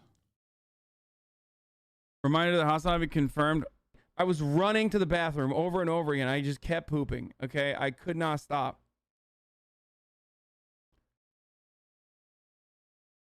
Or maybe it was the Havana Syndrome.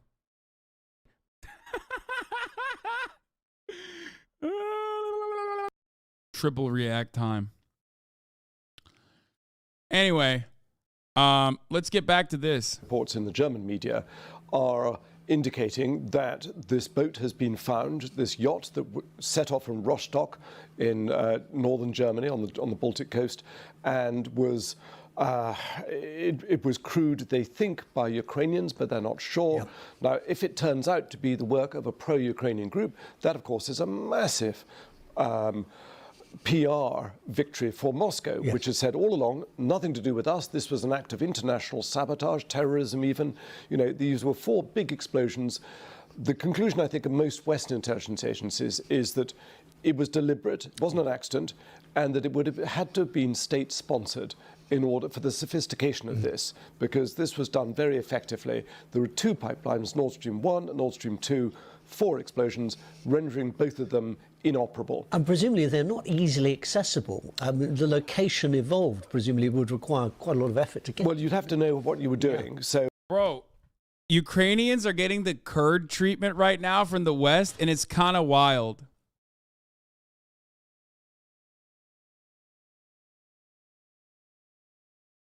Like, they're just getting thrown under the bus so hard, dude. So, the German report talks of a yacht that has been discovered with traces of explosives found on the table inside the yacht. And they think that there was a captain, 2 divers, a medic, 2 assistant divers. But it's still a very professional and organised operation if these reports are accurate. Yes, I mean, it was certainly effective. Yeah. I mean, in a way, by then, Germany wasn't actually importing Russian gas in the way that it was before. So, but nevertheless, this was a Russian-built pipeline with German help, a huge strategic pipeline, and it has rendered it inoperable so that at no time in the near future will Germany be able to import the sort of volume of Russian energy. Let's just imagine the war finishes tomorrow, there's suddenly a benign president in the Kremlin, and we're all friends with Russia again.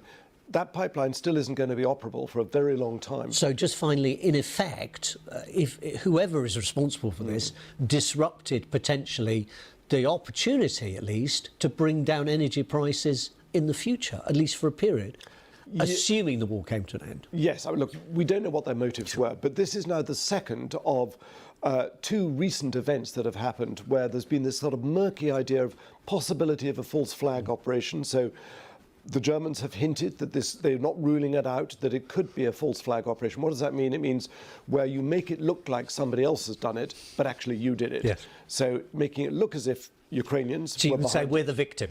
Exactly. So we've also had this raid that was just inside Russia, close to the Ukrainian border, which was very strange, involving a group no one had heard of, the Russian, I forget what they call themselves, but anyhow, a group no one had heard of that carried out an attack and then withdrew. And that was very helpful for the Kremlin to say to its population, look, we're under attack from Ukraine. Yes. They're bad people. I've also been speaking to... That's awesome. Yeah, they did it. They had so much to gain. Yeah, I'm still of the opinion that Russia did it. Why? I don't know, because I just feel like, it's probably the case. Fuck it. To our Berlin correspondent, Jenny Hill.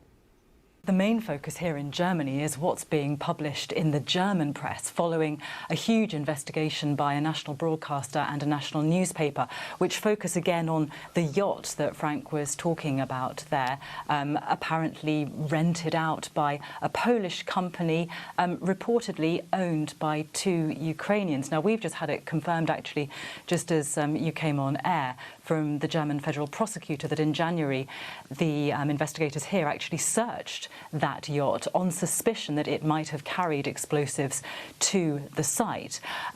Frank, I think, told you about some of the people on board who were travelling, it's believed, on fake passports, so we don't know their nationalities. There is this potential link to Ukraine in that the company which initially rented out this yacht is said to have been ultimately owned by a couple of Ukrainians. Within some of those reports, too, there is the suggestion that a Western intelligence agency sent a tip-off to its European partners saying that a pro-Ukrainian group may have been involved, but those are the only potential links at this stage. And certainly most of the senior politicians here this morning are publicly saying we need to be very careful about this. Understandably, we need to wait until investigations have concluded.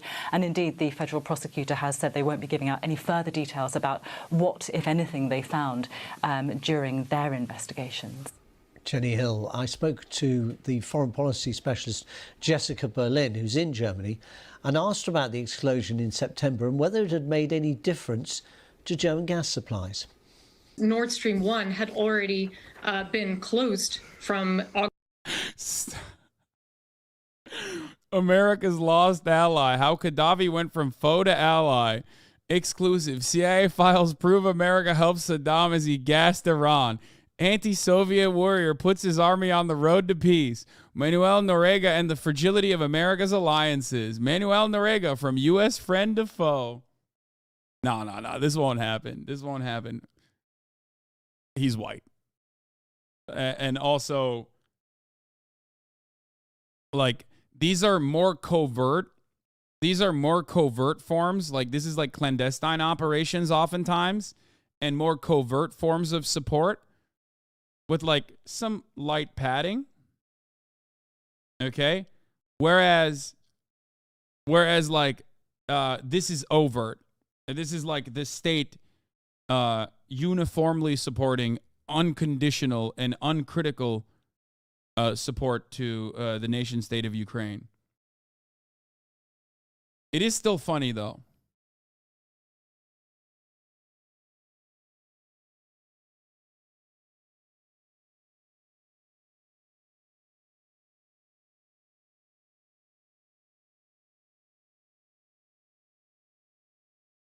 Also, I don't think Zelensky would turn against the United States.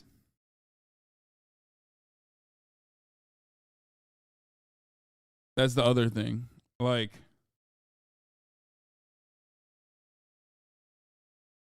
I think the United States will throw him under the bus. But let's be real. He knows he needs U.S. support no matter what.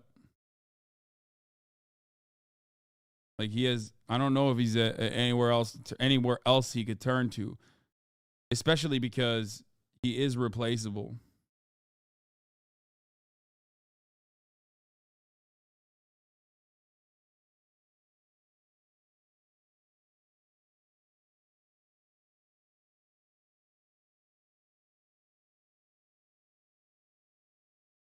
They welcome Zelensky at fucking Congress, almost on some Israel shit. I don't think the U.S. will be turning on him at all soon. Yeah. Olaf Scholz, our prime minister in Germany, had to explain today that Germany is no satellite state to the U.S. Yeah, but it kind of is, though. I mean, look, it's very unfavorable politically, internally. Okay? Zell Disney. It's very unfavorable because this is an opportunity for the opposing German parties to and the opposing Germans to just like weaponize endlessly, and for kind of good reason too. They are under the auspices. They're under the legitimate control of Western interests, United States interests. But even if they are fucking horrifying monsters, the ones that are like opposing the current German government, usually it's like AfD and that sort of like psychotic right wing and unconditional support to Russia folks. But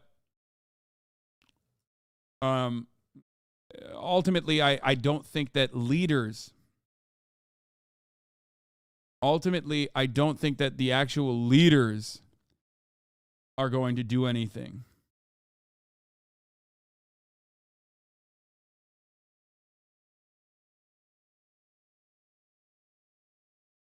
Like, I don't think they're gonna. I don't think they're gonna be like, all right, we're rescinding our support from Ukraine because what happened, that what Ukraine did was unjustifiable to the pipelines that like genuinely, legitimately harm the German population, makes energy prices incredibly, unfathomably high, that sort of thing. Like, I don't think they're gonna fucking turn around and actually do anything about it.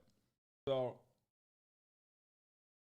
this will probably hurt the chances of the current administration, get them to be seen in an unfavorable light.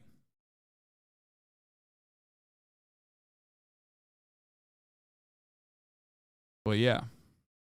August of 2022. So it was not an active operation at the time. The Russians had already closed it off as part of their energy blackmail game last year. And so the timing of the explosion also, let's say, for the Ukrainians, the risk involved to undertake such a complex operation abroad in the midst of the war, at the risk of also angering allies, when actually Russia's gas supplies to Europe already had been drastically reduced and indeed turned off by Russia itself. Jessica Berlin. New text had been released as part of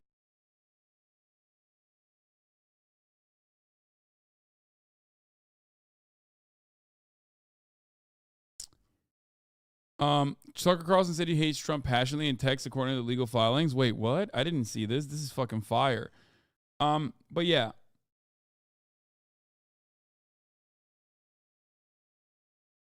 It's funny how you say German AfD is right-wing here in Germany. They're just Nazis. It's kind of nice that you equal these two parties. Just take the CDU with into the boat and you're 100% right. Yeah, I mean, yes. The German nationalist, the German National Socialist Party was also right-wing. And openly anti-communist, anti-trade unionist. So yeah, that's when I say German right wing, there's a lot more weight to it.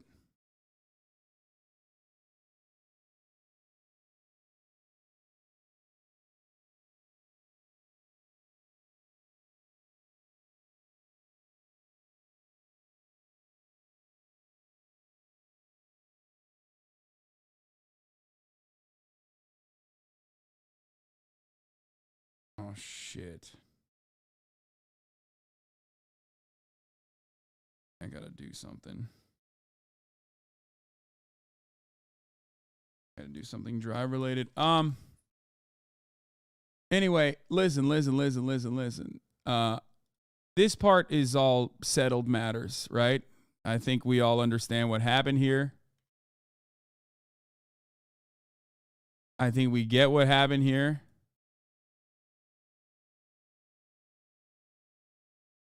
On.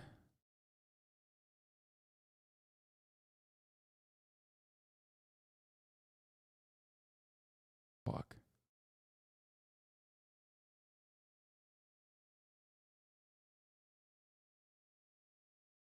I wish there was a way to select all easily on Google Drive. Sorry, I'm trying to manage files that I sent over to Austinox for the vlog. No,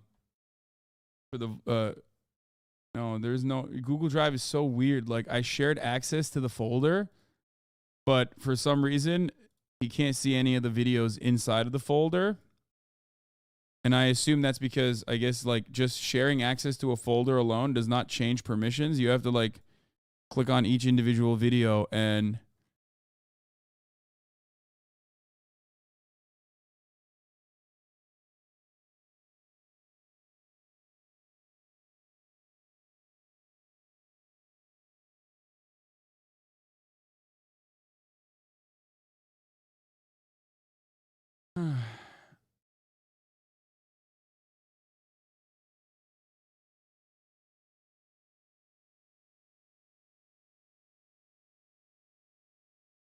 add shortcut to the drive. What?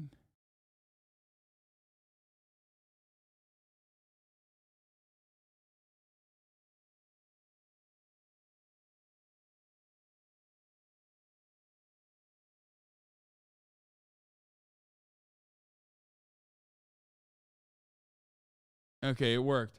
All right, we're good. All right, anyway.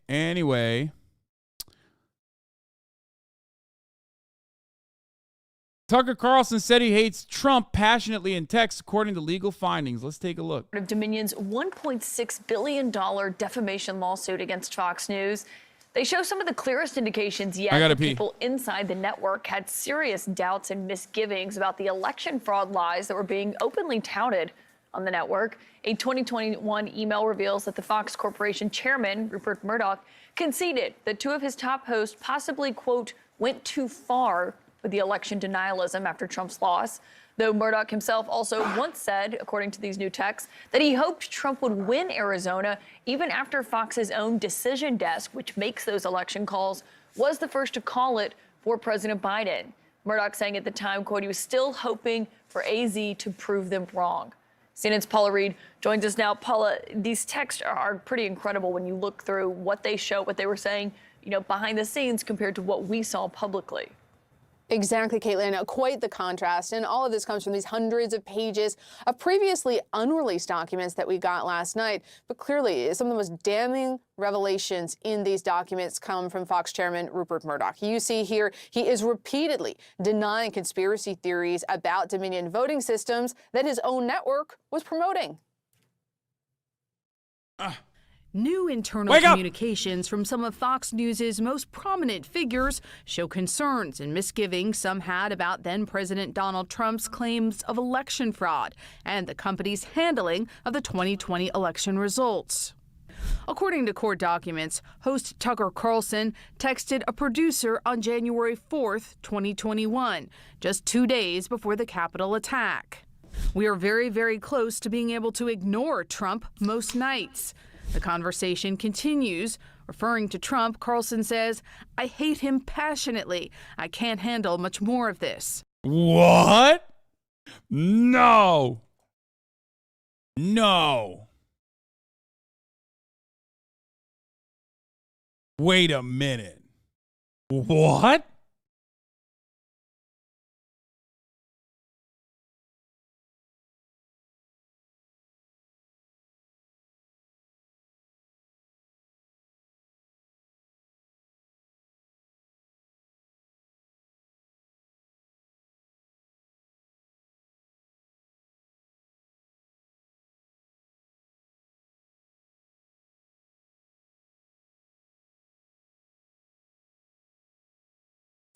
The private communications from Carlson are a sharp contrast to his public support for the former president, as seen on his program that night. The president, as you may have heard, believes the election was stolen from him. Wait, hold Georgia's on. Secretary of State, whose job it is to oversee elections, disagrees. You can listen to the call yourself. It's online, and you can make up your own mind about who's right on that question. And by the way, if you have time, you ought to do that. The text messages are part of a trove of documents and communications released Tuesday from Dominion Voting Systems' $1.6 billion defamation lawsuit against the right-wing network. Fox responding to the latest document release in part saying Dominion has been caught red-handed using more distortions and misinformation in their PR campaign to smear Fox News and trample on free speech and freedom of the press. Dominion saying in a statement that emails, texts, and deposition testimony speak for themselves. The communications reveal Fox Corporation Chairman Rupert Murdoch was furious Fox News called the 2020 election for Biden and wrote in an email to the former New York Post editor-in-chief, CNN declares, and Fox coming in minutes, "I hate our decision desk people and pollsters, some of the same people, I think, just for the hell of it, still praying for Arizona to prove them wrong," referring to Fox News' decision to project Biden the winner in Arizona. More than a month after the 2020 election, Fox News' D.C. managing editor wrote in a private message to a colleague he feared that the network's coverage of Trump's election fraud claims were becoming an existential crisis for the company. Murdoch conceded in an email to Fox News CEO Suzanne Scott in January 2021 that some of Fox's top talent went too far in their coverage. During his deposition, Murdoch asked, "Do you believe that Dominion was engaged in a massive and coordinated effort to steal the 2020 presidential election?" Murdoch replied, "No." Dominion has made an effort to show that Rupert Murdoch was hands-on. That is, that he was aware of what people were saying on his air, that he had the ability to stop these guests from appearing and repeating these things that he apparently testified he's never believed to be true. Both sides of this case have asked a judge to resolve this matter in their favor without going to trial. There's also a slim chance this could settle, but if none of that happens, this will go to trial in Delaware next month, and this will truly be a landmark case. Absolutely one to watch. Yeah, certainly. Paula Reed, thank you. Let's bring in now CNN's media analyst and Axios media reporter, Sarah Fisher. Sarah, good morning to you. Listen, these text messages are between Tucker Carlson and what he wrote about Trump is amazing. I'm just going to read the entire text message because I think it's important, and I don't want to dumb it down here. It says, "We are very, very close to being able to ignore Trump most nights. I truly can't wait. I hate him passionately. I blew up at Peter Navarro today in frustration. I actually like Peter, but I can't handle much more of this. That's the last 4 years. We are pretending that we've got a lot to show for it because admitting what a disaster it's been too tough to digest. But come on, there isn't really any upside to Trump." That's pretty harsh. It's very harsh. That's not what he's saying on the air. It's definitely not. And that's the point that lawyer was just making. What Dominion is trying to prove is that Fox News hosts knowingly put stuff on the air that they didn't actually believe. And this comes to show that not only did Tucker Carlson not believe Trump, he didn't believe the election lies, but that he's in real time venting about it and frustrated about it, but then can completely pivot on air. It's actually a very strong case for Dominion. And I thought the other piece of news that was brought out last night that was brought up in the clip that is a very strong case for them was Rupert Murdoch conceding no. Dominion did not, to his knowledge, mislead the public about the election. That is a direct piece of proof point for Dominion. What does it say about Fox overall? Because, you know, a lot of this concern and what was being said publicly was the fact that they were worried about losing viewers after the election. And you know Republicans in Washington as well as I do, there is a deep mistrust at times of them. And to see a lot of Republicans coming out yesterday being so openly critical of some of the hosts that before they would never criticize was remarkable. Totally remarkable. You know, I'm kind of confused about this, you know, big fear around losing viewers. Fox, of all the three major cable news networks, CNN, MSNBC, and Fox, has always had high ratings. And so I don't think that they needed to pander to election lies to be able to manage their business. I think that they went completely off the wall there. But I also think, to your point about Republicans, they do need to book them. They want to get them on their air. They want to get interviews with them. They want to be able to build them as exclusives. And that's not just the far-right Republicans, but it's also House Speaker Kevin McCarthy. It's also Senate, you know, Senator Mitch McConnell. And so they have an incentive. Very critical yesterday. Very critical yesterday of the decision by Tucker Carlson to continue to sort of release misleading footage from those January 6 tapes that McCarthy gave him. I think that Fox is in a very precarious position, though. The one thing I will say, if we take, though, a 30,000-foot view, they're in a precarious position about this lawsuit. But their shareholders have not really come down on them. It's not like Fox's stock is taking a huge beating because of this. At the end of the day, they're going to be frustrated if they lose, you know, $1.6 billion or more to this defamation suit when it could have gone towards sports rights for Fox Sports. Like, they just signed Tom Brady for $375 million. But it's not like the shareholders are demanding critical action at this moment. It's just the idea. I know it's a reality, but that shareholders really are the ones that kind of really have the strongest say in what. I know I hate the video. Hold on, I'm looking at something. I apologize. 1 second. 1 second. 1 second.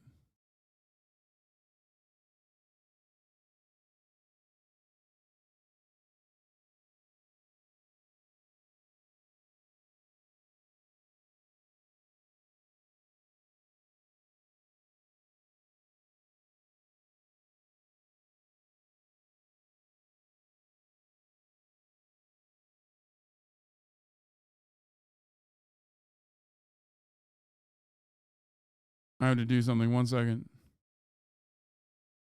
Watch porn on your own time, bucko?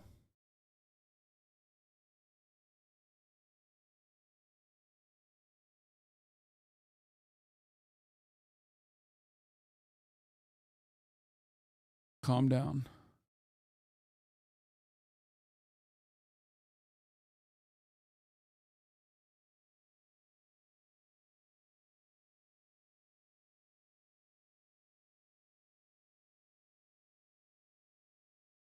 Okay, what let's a just news continue. organization that's out there is just really sad. Do we have time to listen to? Because I think it was important that you guys mentioned what happened with Republicans yesterday. Can we let's listen to what they said. This was about January 6th and what Tucker Carlson said.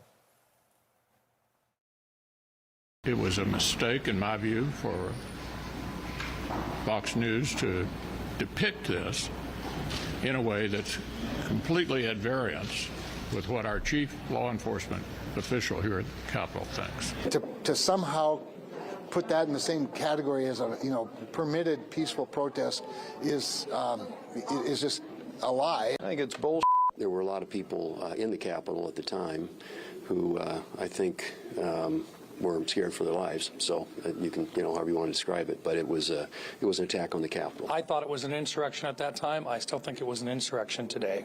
The point is, what happened that day shouldn't have happened.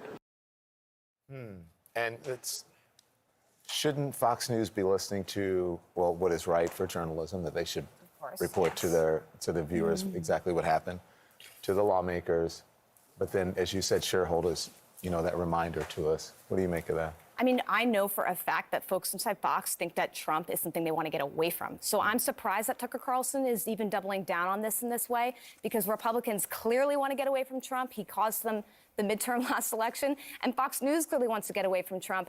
I think they would be wise, to your point, to listen to them. I don't know why they're not. Well, they have distanced themselves from Trump. I think since he announced his reelect, it's come to great frustration to the Trump campaign. The lawmakers or Fox, you mean? Fox. Yeah, but, pointing January 6th in this light is not distancing yourself from Trump. It's actually the most intense thing you could do to relink yourself to Donald Trump. And so I just can't understand or fathom why they would do it, to your point, if every single one of these Republican lawmakers, both from some of the most extreme ends and some of the more moderate ends, is distancing themselves. Sarah Fisher, thank you very much. I appreciate that. Now to House Speaker Kevin McCarthy. He's under fire for his decision to turn over more than 41,000 hours of raw video from the January 6th Capitol riot to Fox News, which is broadcasting a selectively edited and misleading version of that day. Senior congressional correspondent Rachel Scott has the details. Good morning, Rachel. George, good morning to you. And the chief of the Capitol Police is outraged over this, saying that any attempts to try to downplay what happened here on January 6th is offensive. But still, House Speaker Kevin McCarthy is defending his decision. This morning, House Speaker Kevin McCarthy says he has no regrets. No, I said at the very beginning, transparency. After turning over more than 41,000 hours of raw video from the January 6th attack to Fox News personality Tucker Carlson, who described the rioters as peaceful and called them sightseers. He said that it wasn't an insurrection. Do you agree with that? You got to clear away. But the images that day tell a different story. Rioters storming the Capitol, smashing in windows, officers beaten and crushed by the mob. Here's what McCarthy said just hours after the attack. The violence, destruction, and chaos we saw earlier was unacceptable, undemocratic, and un-American. 2 years later, McCarthy standing by his decision to share the footage exclusively with a personality who downplayed the attack. The Capitol Police Chief telling officers in a memo what aired was cherry-picked and failed to provide context. He said that it was misleading and that it was offensive. Do you have any concerns about anything that aired?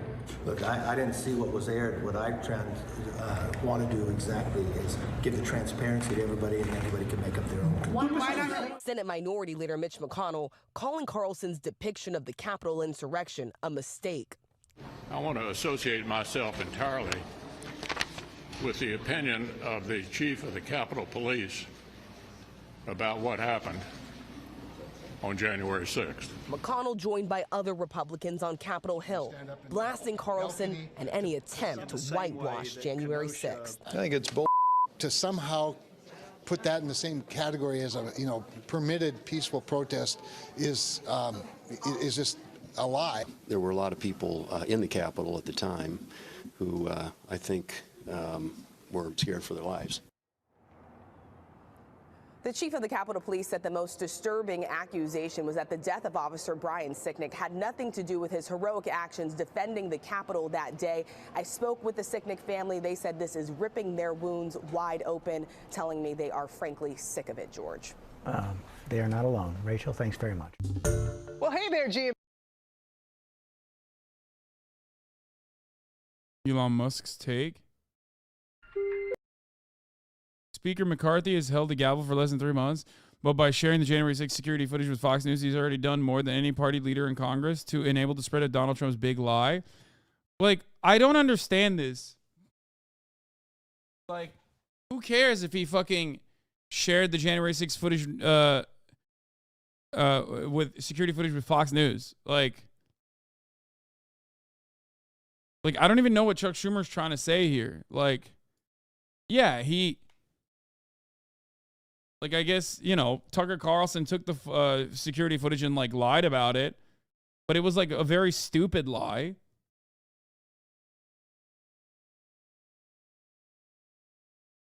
I guess he should have just shared it with everyone.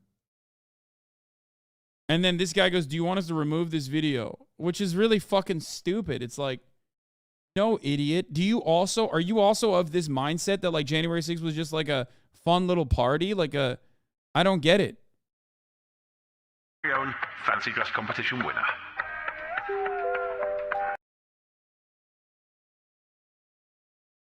A lot of the mainstream media discourse around this topic is pretty incoherent to anyone who doesn't actively watch MSNBC and CNN. There is infinitely more footage out of the 41,000 hours of footage that they fucking sent to Fox News that shows them being violent. So who gives a shit if there's 5 minutes of footage that you can show to say, look how non-violent they are in these 5 minutes?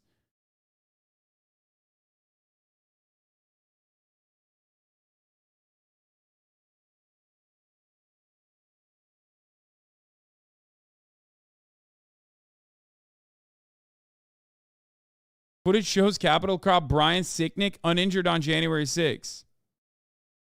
Tour the farce. January 6th footage shows cops bizarrely letting shaman onto the Senate floor. He retweeted Greg Price, breaking never before seen video shows Jacob Chansley, the QAnon shaman, being led through the Capitol Police. What?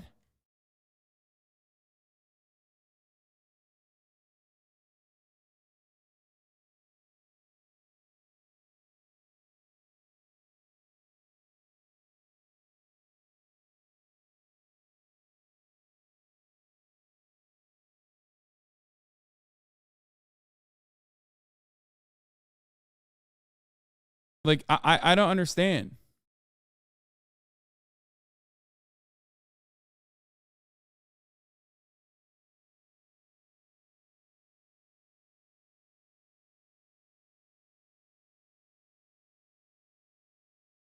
Speaker McCarthy has held the gavel. Do you want us to remove this video?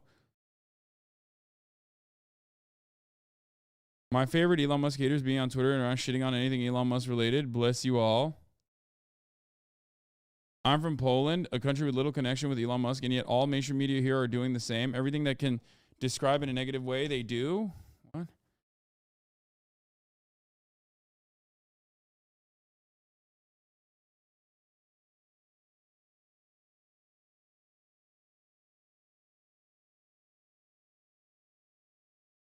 Elon sent him a meme video of January 6th. I think he's fucking with Chuck. Okay, here's what I don't understand. And I mean this with all sincerity. Obviously, I personally think that, like, yes, a lot of conservatives are fucking stupid, right? A lot of Americans are fucking stupid in general with their media consumption. Their media diet consists of, like, ideological bullshit for the most part. They don't fully understand the picture. They don't get it. They never seek beyond the what they are immediately, spoon-fed. Okay? But January 6th was an incredibly well-documented incident that pretty much the entire world globally watched live in real time, right? So, like, what?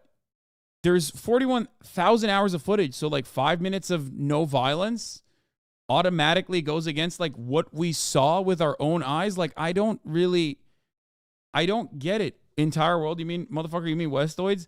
No, I think people beyond just Westoids watched it too, because it was, like, fascinating to see one of the most, the dominant force on the planet literally embarrass itself so thoroughly with, like, this weird hog insurrection. So it wasn't just like, I don't understand how, like, people are that motivated to basically willingly blind themselves. You know what I mean? Like how you can't be that, you can't deny reality that much, right? To that degree. I think the mainstream media and Democrats did make January 6th a lot worse than it actually was. I mean, their narrative on it is whatever. They talk about how it's like 9/11 or whatever, but it is pretty fucking wild that, like, they broke through the halls of Congress. Of course they were going to be scrutinized and even go to jail for it. So, that's pretty significant, right? Like, I mean, am I crazy? Like, people died. So to turn around and make all of that footage, like thousands of hours of footage of people, like, breaking through, pummeling cops, like choke slamming him and shit, you know what I mean? And then cops still taking fucking photos with them inside of the halls of Congress. Like, all that sort of stuff. All that sort of stuff seems pretty severe.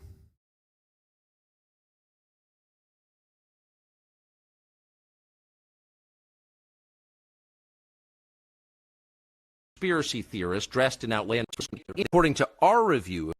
Yeah, this is crazy. The public was misled? Like, what do you mean? Misled into what?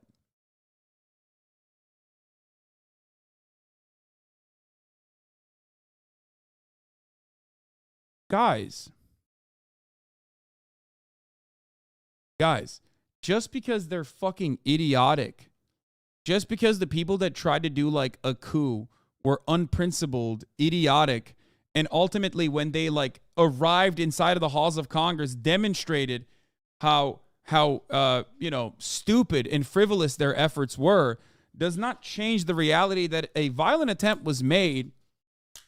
And the only reason why it was unsuccessful was because they were, again, unprincipled, fat hogs that had no genuine ideological interest, no discipline. You know what I mean? But that's the only reason why it kind of failed. It didn't fail because the police, like, expertly thwarted this movement.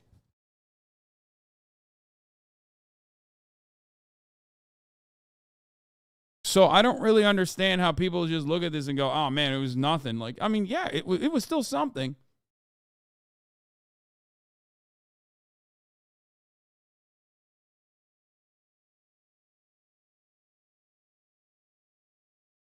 Yeah, I know that liberals, like, froth out of the mouth about, like, how January 6th is, like, worse than 9/11 or whatever. Only 5 deaths, ... Yeah, I mean, but that's crazy, you know? During the Black Lives Matter protest, the only people that died were Black Lives Matter protesters. You know what I mean? And like, I don't think there was ever an incident, even with like Kyle Rittenhouse, 5 people didn't fucking die. You know what I mean? That's like more than any singular BLM protest that turned into a riot after cops decided to escalate violence, with violent tactics. When actually those cops were in on the conspiracy against the government.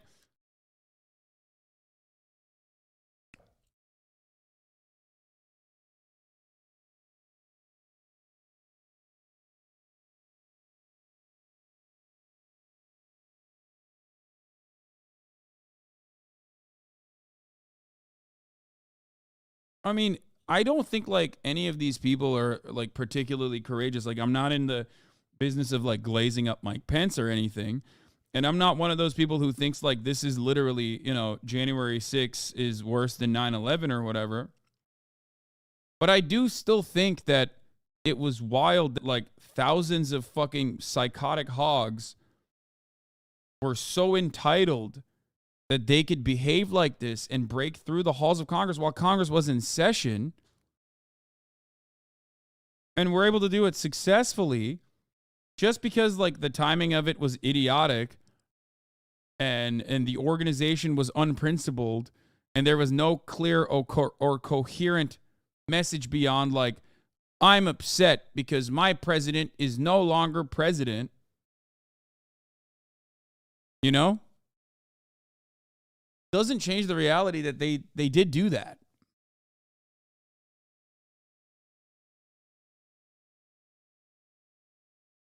I think the takeaway here, when you see these people get, quietly walked through the halls of Congress by cops, shouldn't be, oh my God, they were just touring the halls of Congress. It should be, oh my God, cops really do fuck with the right wing in ways that, I previously could not have understood unless I watched the Hassan Abi broadcast where I get served a 3-minute ad break at the top of the hour. Like, that's one thing I know. At the top of the hour, there's going to be a 3-minute ad break. Okay? And, of course, I also know that if I no longer want to see those ads, I'm going to subscribe for $5 or for free with a Twitch Prime by connecting my Amazon Prime account to my Twitch account, where I get one free Prime subscription Prime subscription a month. Or, if I'm lucky, I'm going to get gifted a sub. You know that if you watch the Hassan Abi broadcast. You also know, if you watch the Hassan Abi broadcast, that, like, police often are on the side of fascists, both historically and certainly in the United States of America. And this case is absolutely one of those instances. This is definitely yet another one of these instances.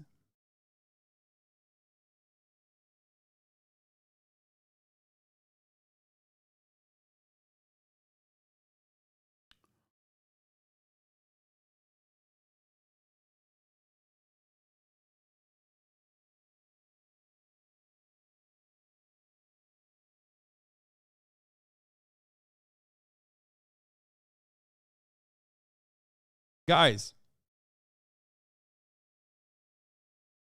we watched it. We watched it happen. It's not like this is new information for us that they like walked them through the halls of Congress. We watched it happen.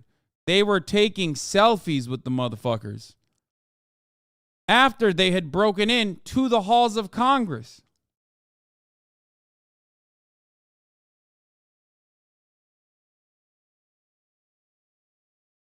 What do you mean? We saw it live. Why is this being presented as like new information? I do not understand that. I actually legitimately do not understand that. But I don't understand this either. The Speaker's Rooms, Washington, D.C., March 8th, 2023. I hereby appoint the Honorable Marjorie Taylor Greene to act as Speaker pro tempore on this day. Signed, Kevin McCarthy, Speaker of the House of Representatives. Pursuant to the order of the House of January 9th, 2023, the chair will now recognize members from the list submitted by the majority and minority leaders for morning hour debate. The chair will also... They fucking.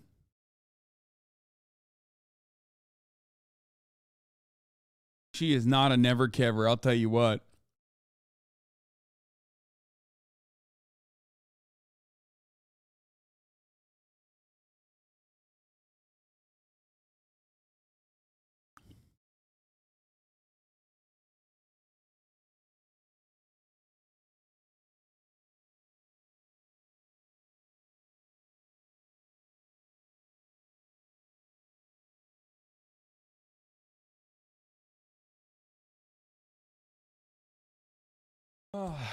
My cousin who had to wear a helmet as a baby to correct his skull shape just became a cop. Cop phrenology is all true.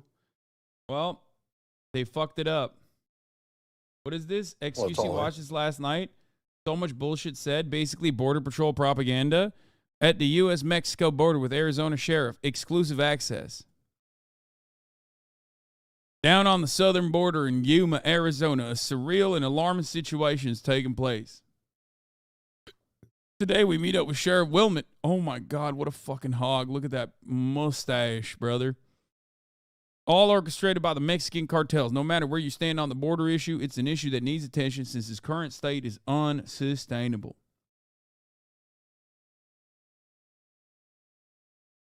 It's surreal because none of it is real.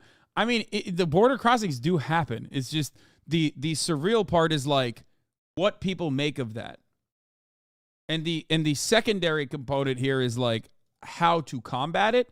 And the way to combat it is not by, I don't know, fucking building a bigger wall, a fatter wall, or making sure that we have like laser guided missile systems that immediately zap every person who's like brown that crosses the border from a satellite. You know what I mean? That's not like the way to fucking fix it.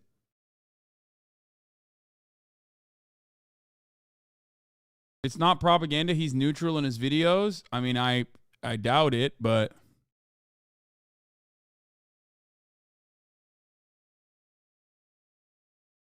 okay, I kind of want to watch it now. You said it's neutral? I mean, fucking doubt it. Suspect accused of mid-air attack on United Airlines flight to face a judge. Dude, I heard about this. What the fuck is going on, dude? To testify on Capitol Hill this morning following several close calls in the sky as we learn new details.